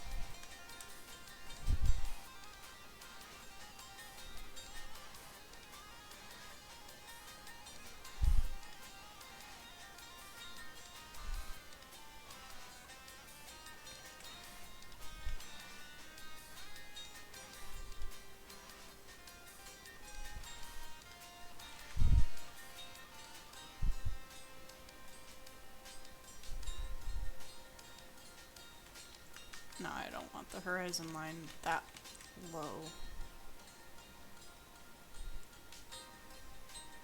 We're looking kind of up at her, so the horizon should actually be lower, excuse me.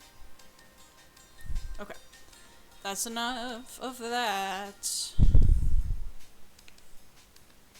Now the important part.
Alright, we have our colors. Does she got the leggy? Yes, she does. Okay, let's leave the palette on a separate layer so I can get rid of it more easily if I need to.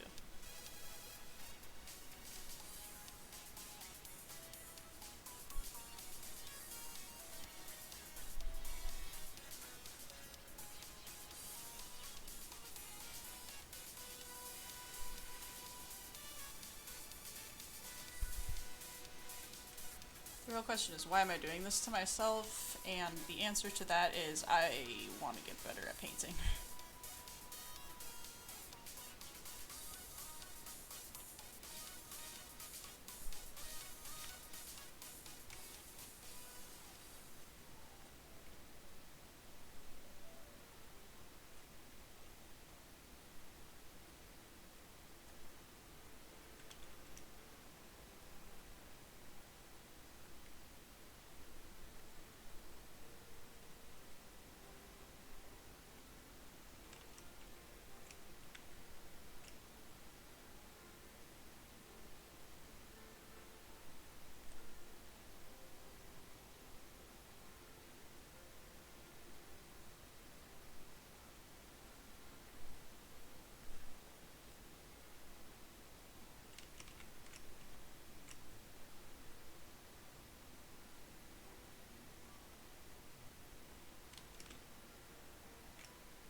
I'm still horrible at drawing mountains and rock faces.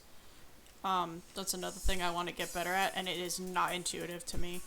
Whenever it's like the answer is just draw a bunch of shapes and like do stuff to them, it just, I don't, doesn't go into my brain.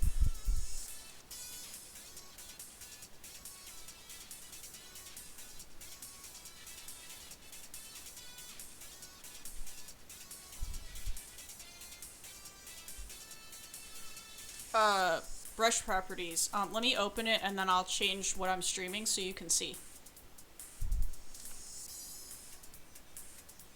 So, before I open them, I'll show you what's visible here.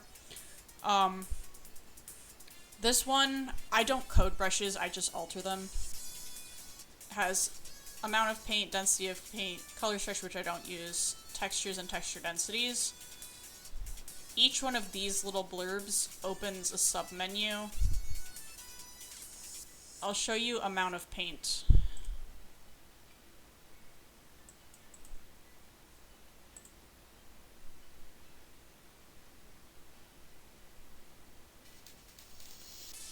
Okay, I actually literally can't show you. It closes the window when I click away. Let me take a screenshot.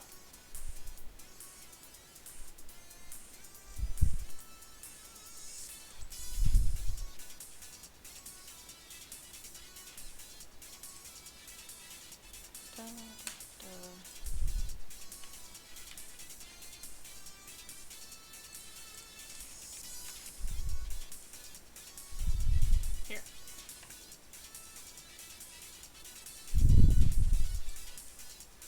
This is what I see for my brush dynamics. We've got pen pressure, tilt. I never use tilt because I started drawing on a tablet that straight up doesn't have tilt controls. It only has pressure and location.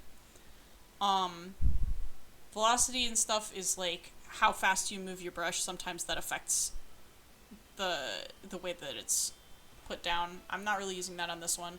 I do usually set a minimum value for my paint-like brushes because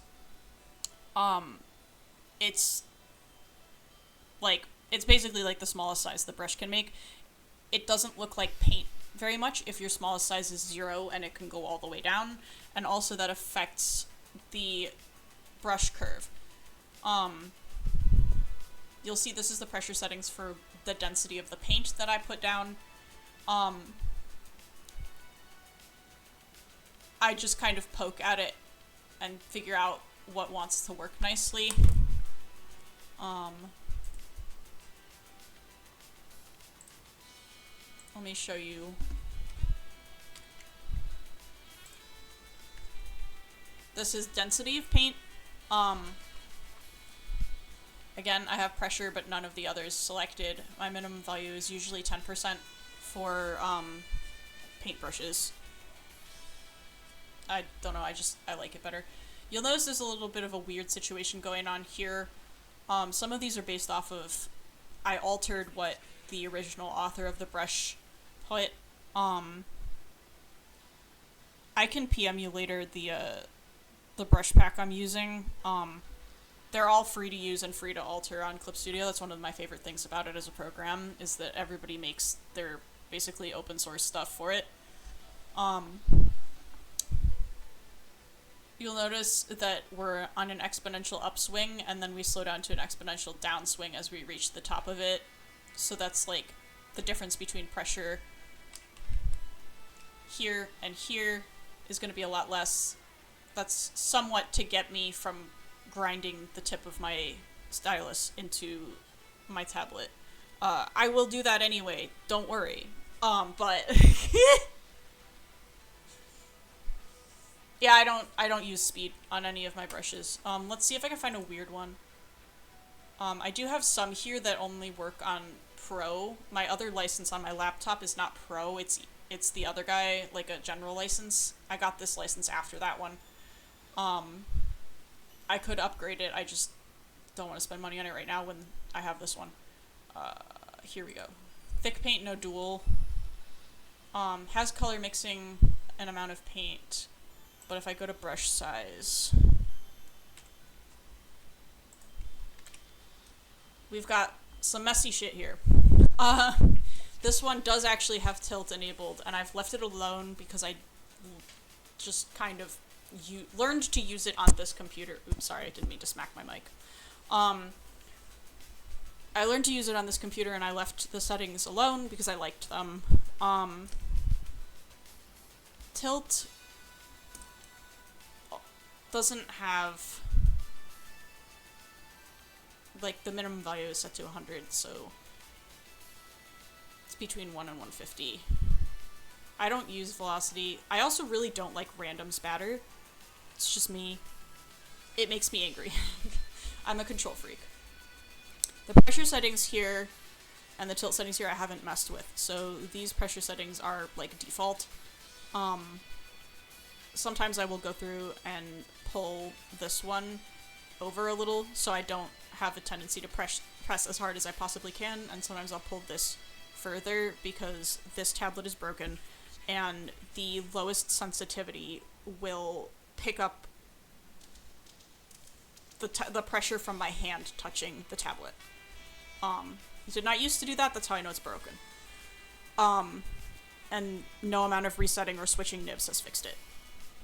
So, do I have anything else interesting?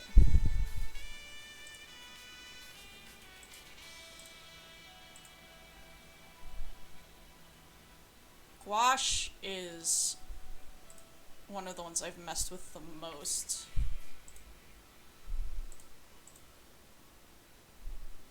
Oh, here. This is an ugly, not ugly, but I messed with this graph a lot in order to make this brush work at all. When I first got it, it basically didn't work at all until I hit half pressure because the climb was so slow. It was basically like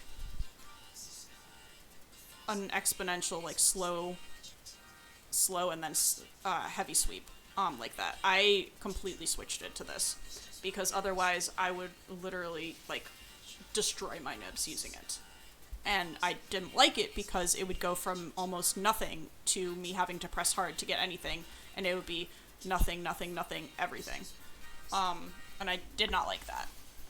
Presumably the creator of the brush either had a tablet where the settings for that were easier to navigate, or they genuinely wanted it to be like that, which is fine. Some people want a brush that stays light unless you really want to use it.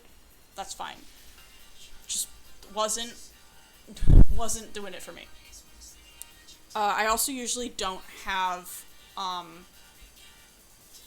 my brushes for painty stuff have like a lot of size control. That's the other reason some of this is limited, because this is brush size and it's a paint brush. My lining brushes, I do have one that is a full 0% at lowest, and that's the one that I used for my vulture sticker. But here, I'll go get it. It's Power Station. So this is Power Station. There's a true 0%, which means if I do this, you can see, I don't know if you can see, yeah, you can see the size of my brush. You can see exactly how small I can get with it if I'm pressing lightly, and all the way there.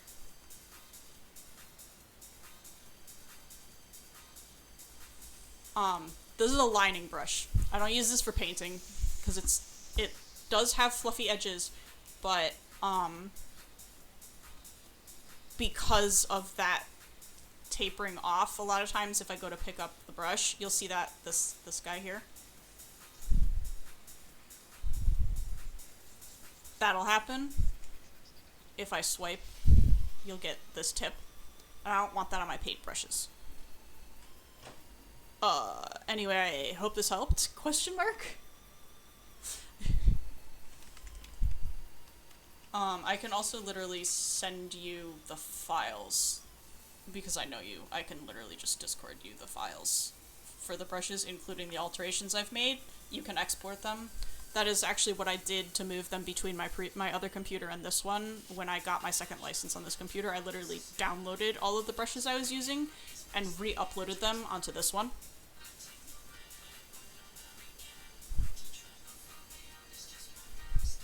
And I also keep a Discord of all of the links to the creator downloads. Very few of my brushes were not free, and if they were clippy, they were like 10 clippy. And they're not clippy, I bought their ones I got from events.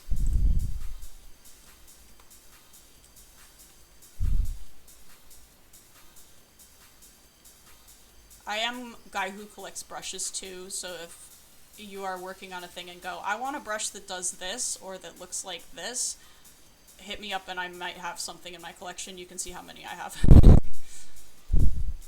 And then I have more in the watercolor, but I don't really use watercolor that much.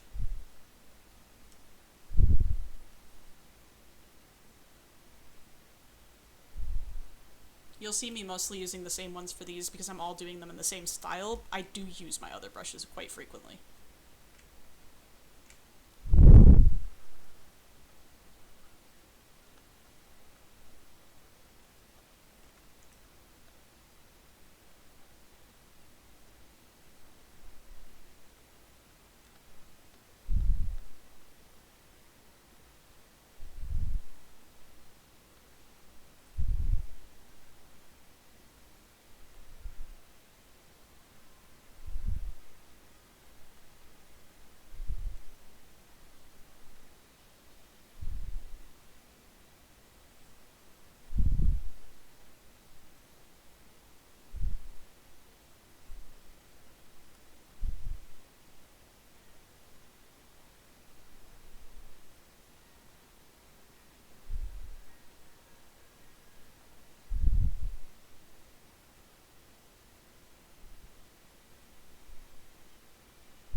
To be honest, I think angle might help me more on these.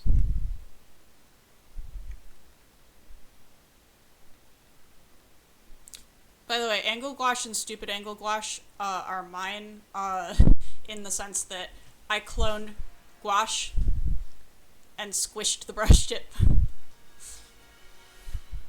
I'm not a huge round brush person.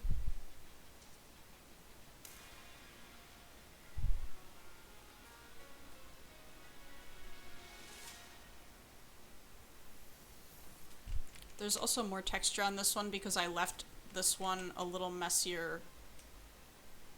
Square is also supreme. To be honest, my favorite brush I've ever seen, not used, but seen from another user, is triangle.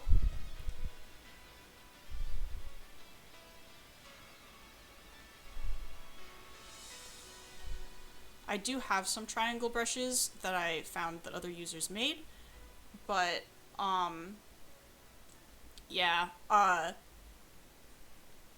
I haven't found one that really captures the one that I've seen people use, which was basically like triangle soft brush. I don't think this user posts anymore, but I followed another artist when I was on DeviantArt called Keprion.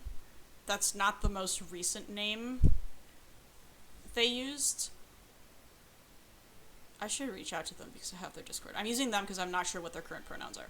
I think last I heard she was using she, her, but I never assume. We're artists. So many of us are queer.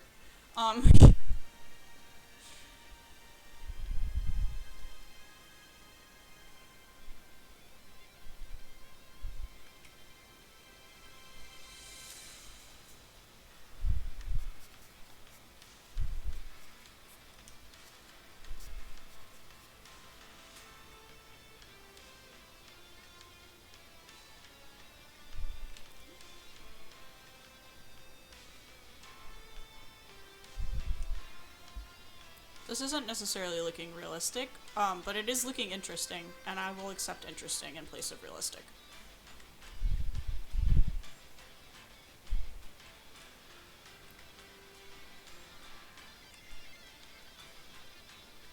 This is what I'm talking about, where I'm like, I don't know, I just kind of sculpt what happens anyway.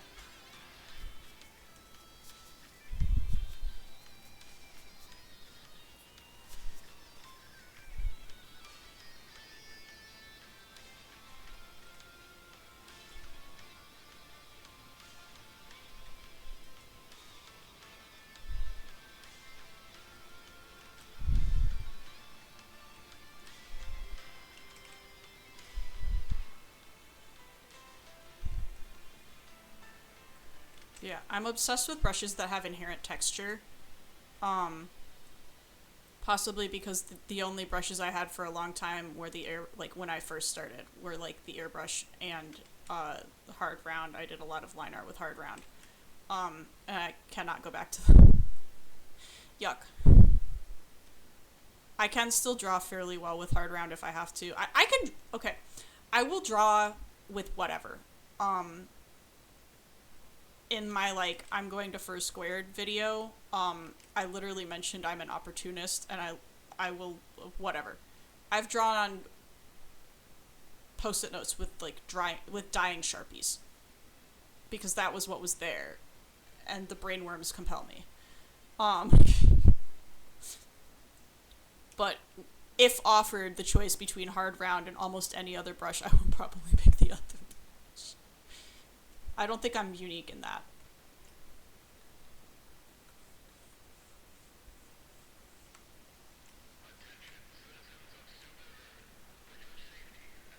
A lot of people hate hard round.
That said, I did also used to follow someone who drew in exclusively in Microsoft Paint, like painted in Microsoft Paint. I'm not like no layers, nothing. And some of his artwork was unbelievable. Unfortunately, he got by the my job is literally a 3-hour commute bug. I hope he doesn't have to drive that far now.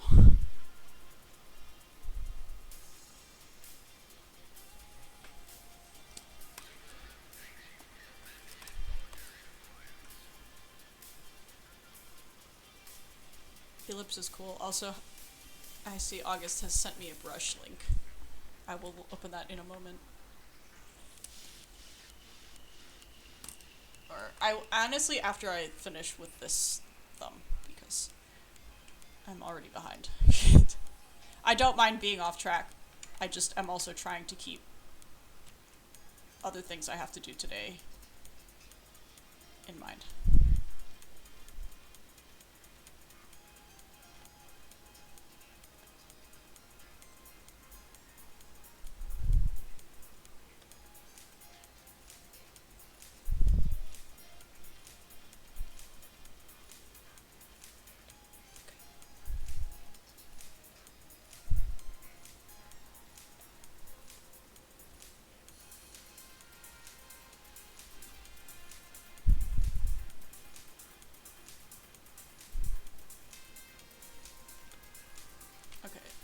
sketch this now.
I will probably go a little over 7.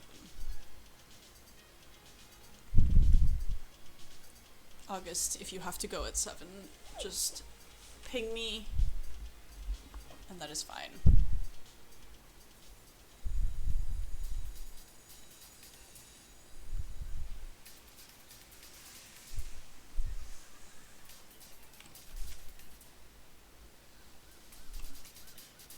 Yay! Party continues.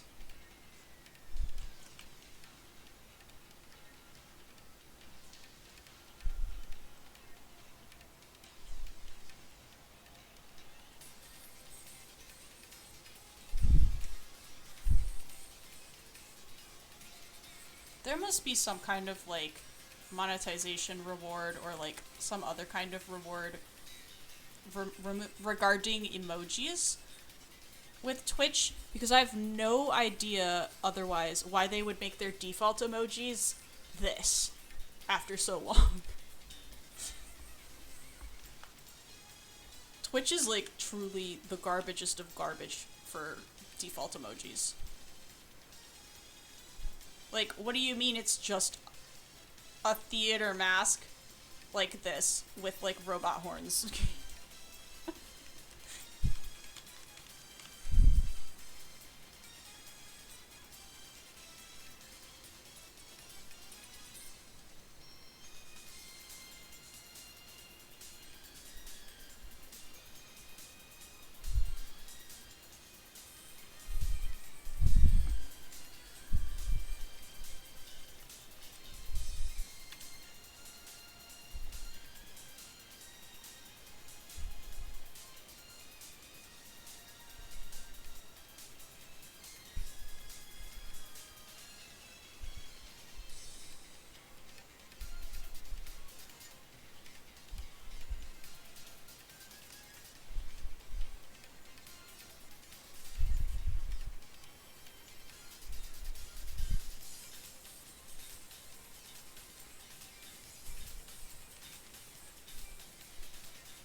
That's a lot better.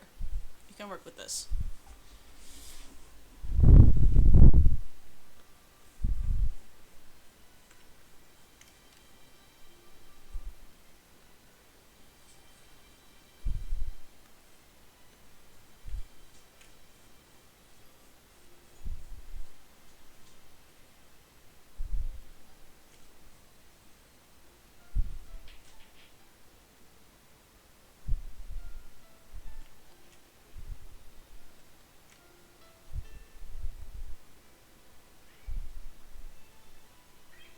Just gonna throw a base color on here so that I have things to blend with, and also because I have the background colors mapped in.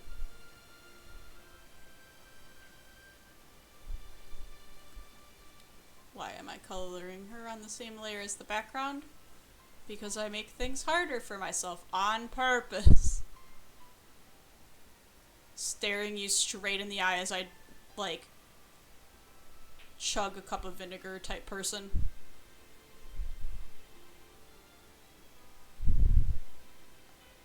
Oh, there's a doom cat sticking her horrible little foot under the door. Hi.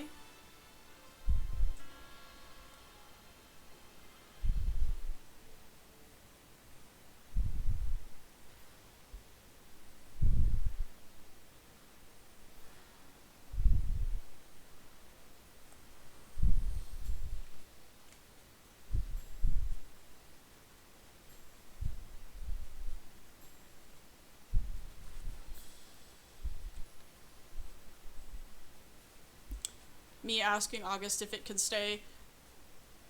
Doomcat, isn't there somebody else you forgot to ask?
So we grade to brown, and then from brown lighter for the tops of the feet.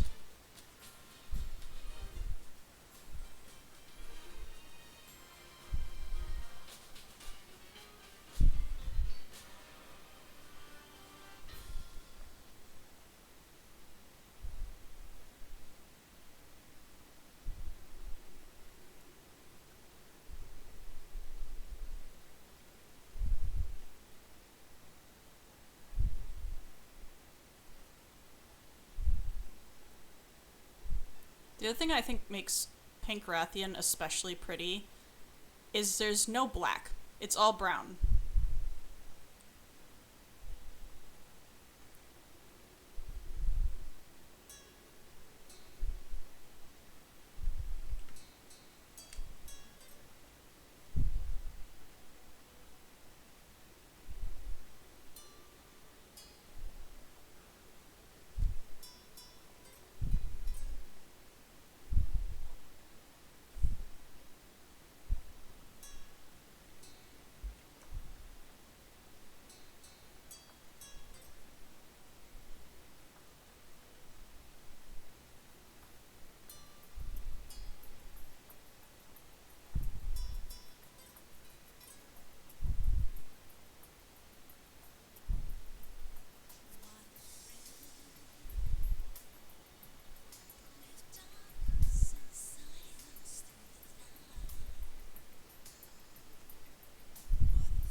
Oh yeah, another thing, um, and people who use art programs and know what I mean are gonna shudder when I say this. I've spent the last 5 or more years trying to teach myself how to paint manual color dodge. It is so hard.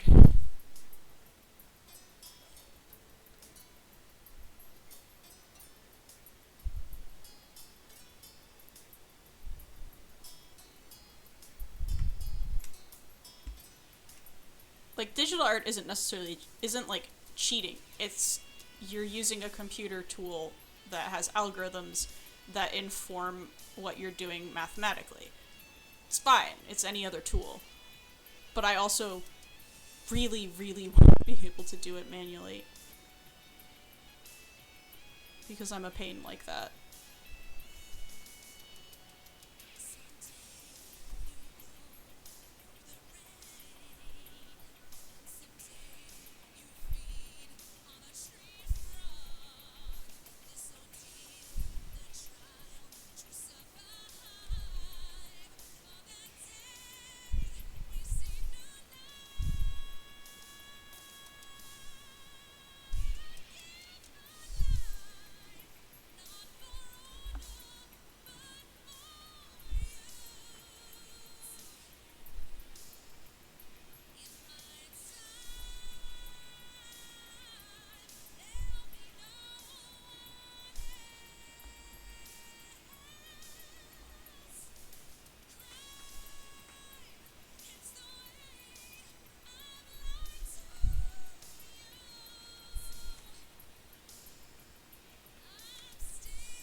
Okay, wing flame times.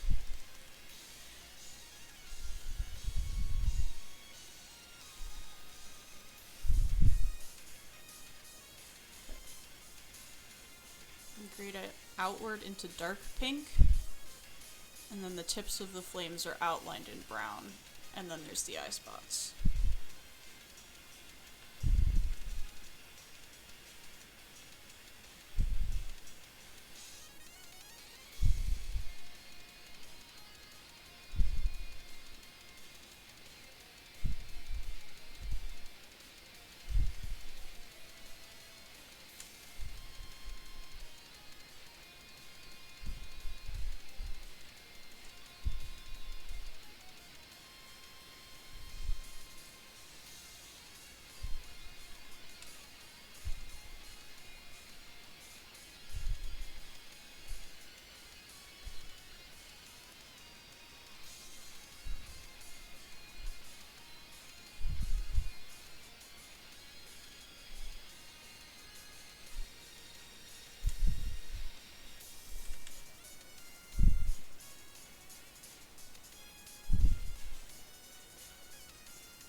part of what makes me like Rathian so much is that the markings on her wings are so simultaneously stylized flames, but also organic like eye markings that like would be on an actual animal.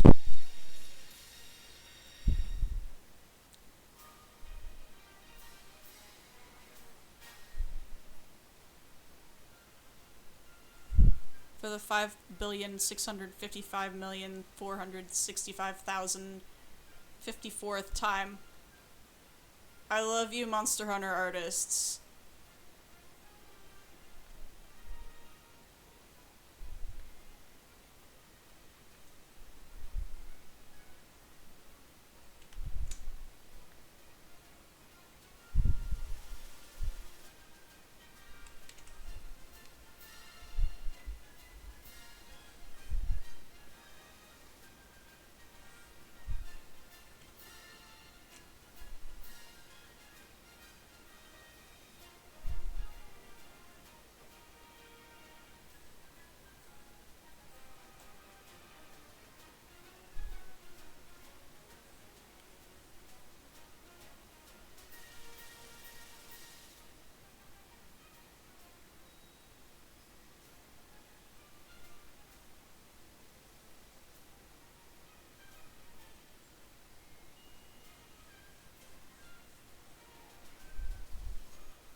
Pro tip, if you want your shadows to look extremely warm, outline them with a saturated mid-tone.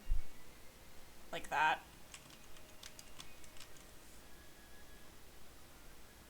I heard at least one person describe that as subsurface scattering, which is mostly a phenomena that occurs with human skin. But like the infrared light underneath your skin.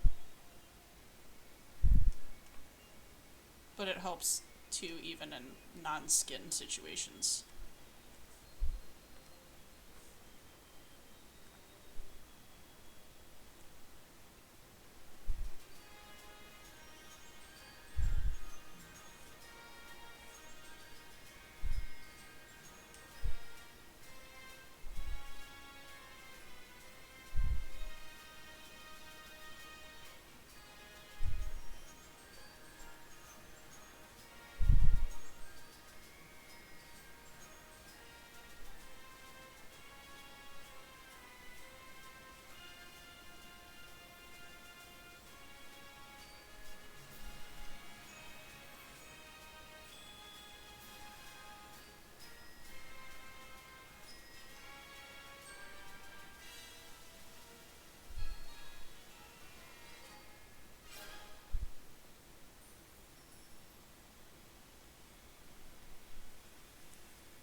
me trying to...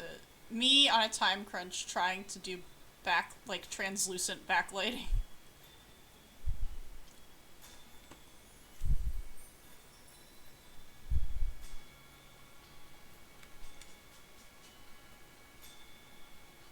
Nobody is more of a clown than I.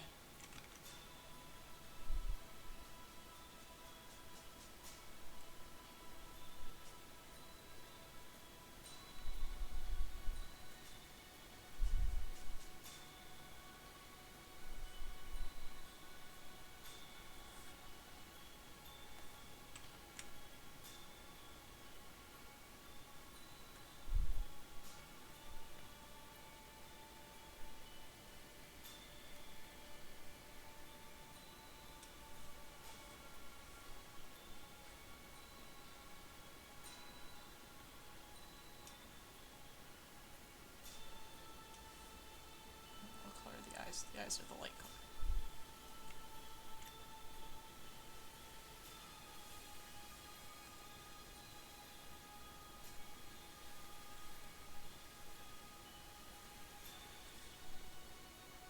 I think they're mostly lined up, yeah.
Are actually a lot closer to being done than it looks.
Clip Studio's a little mad at me. The file is so large. Why? I am simply unhinged.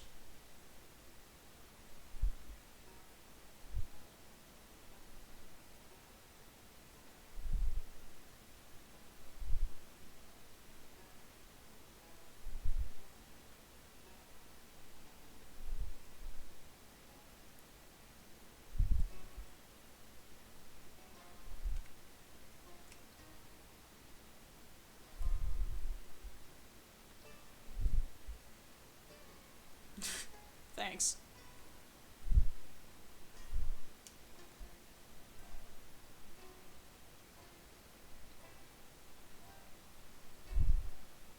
It's mostly because I have like 5 monsters in here.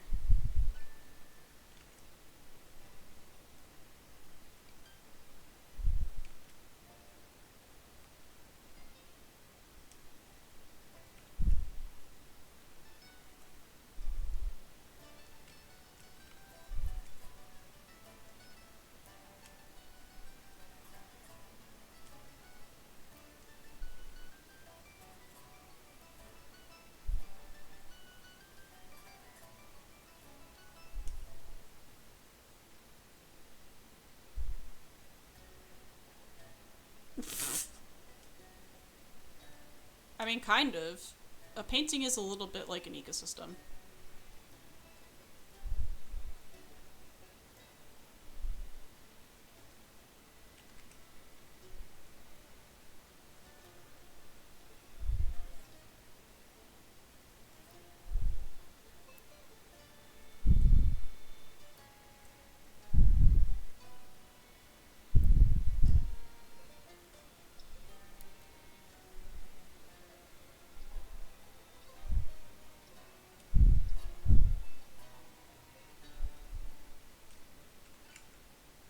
Every pixel. I sure hope there are not 5 bugs.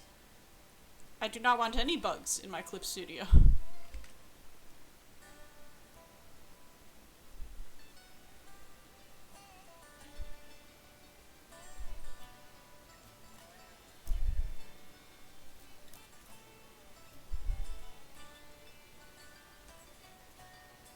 No, they sustain the hungry friends.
Reminding myself I cannot hum along to the music I am listening to because it is different music than you are listening to.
Alright, she's halfway rendered.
If I've improved in no other regard, no one can say I have not gotten faster since starting this project.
was accusing me of bug phobia. I was making a pun about program bugs.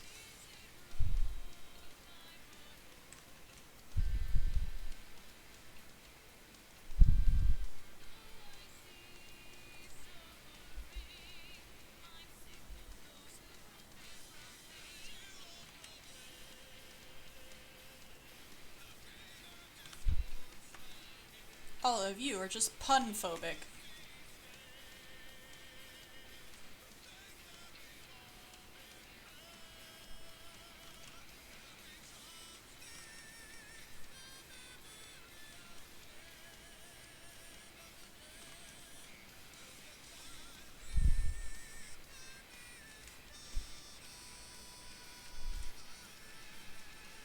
You're just jealous of my Uno reverse card.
just have to tidy the mountain a little bit.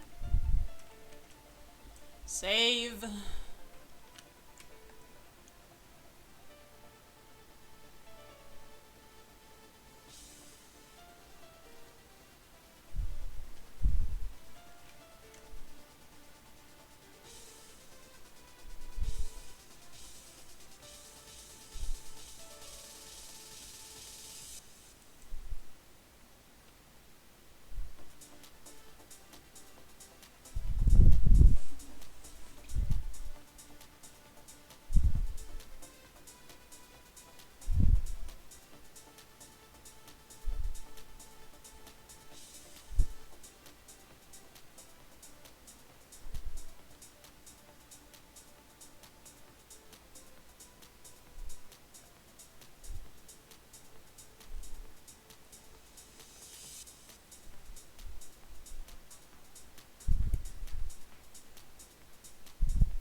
Honest, I think I need to use a different brush on the mountain.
This is better than it was before. I'm still horrible at mountains. I literally have, like, slowed down other people's time lapses to, like, watch what they're doing to shade, and I still don't know.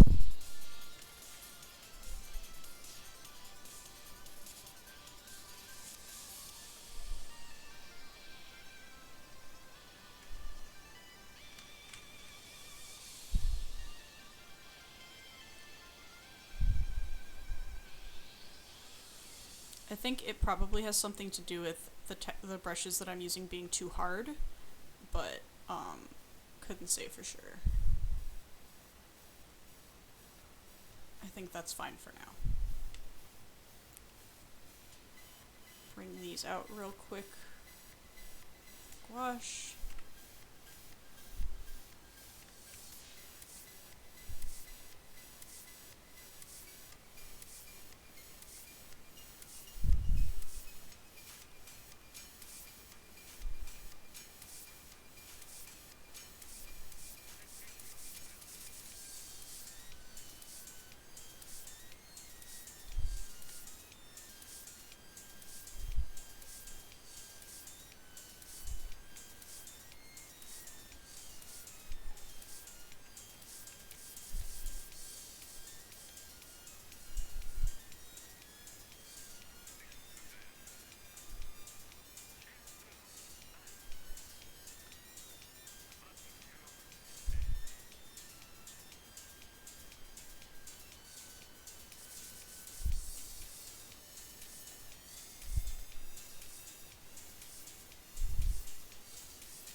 Alright.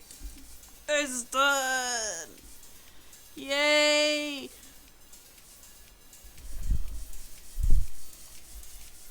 I really like how it came out.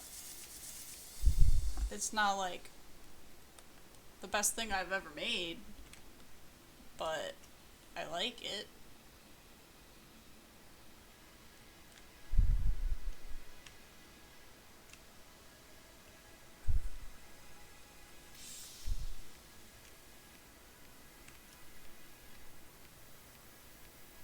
I just thought that needed that. Okay, I have to stop staring at it or I will continue to add things.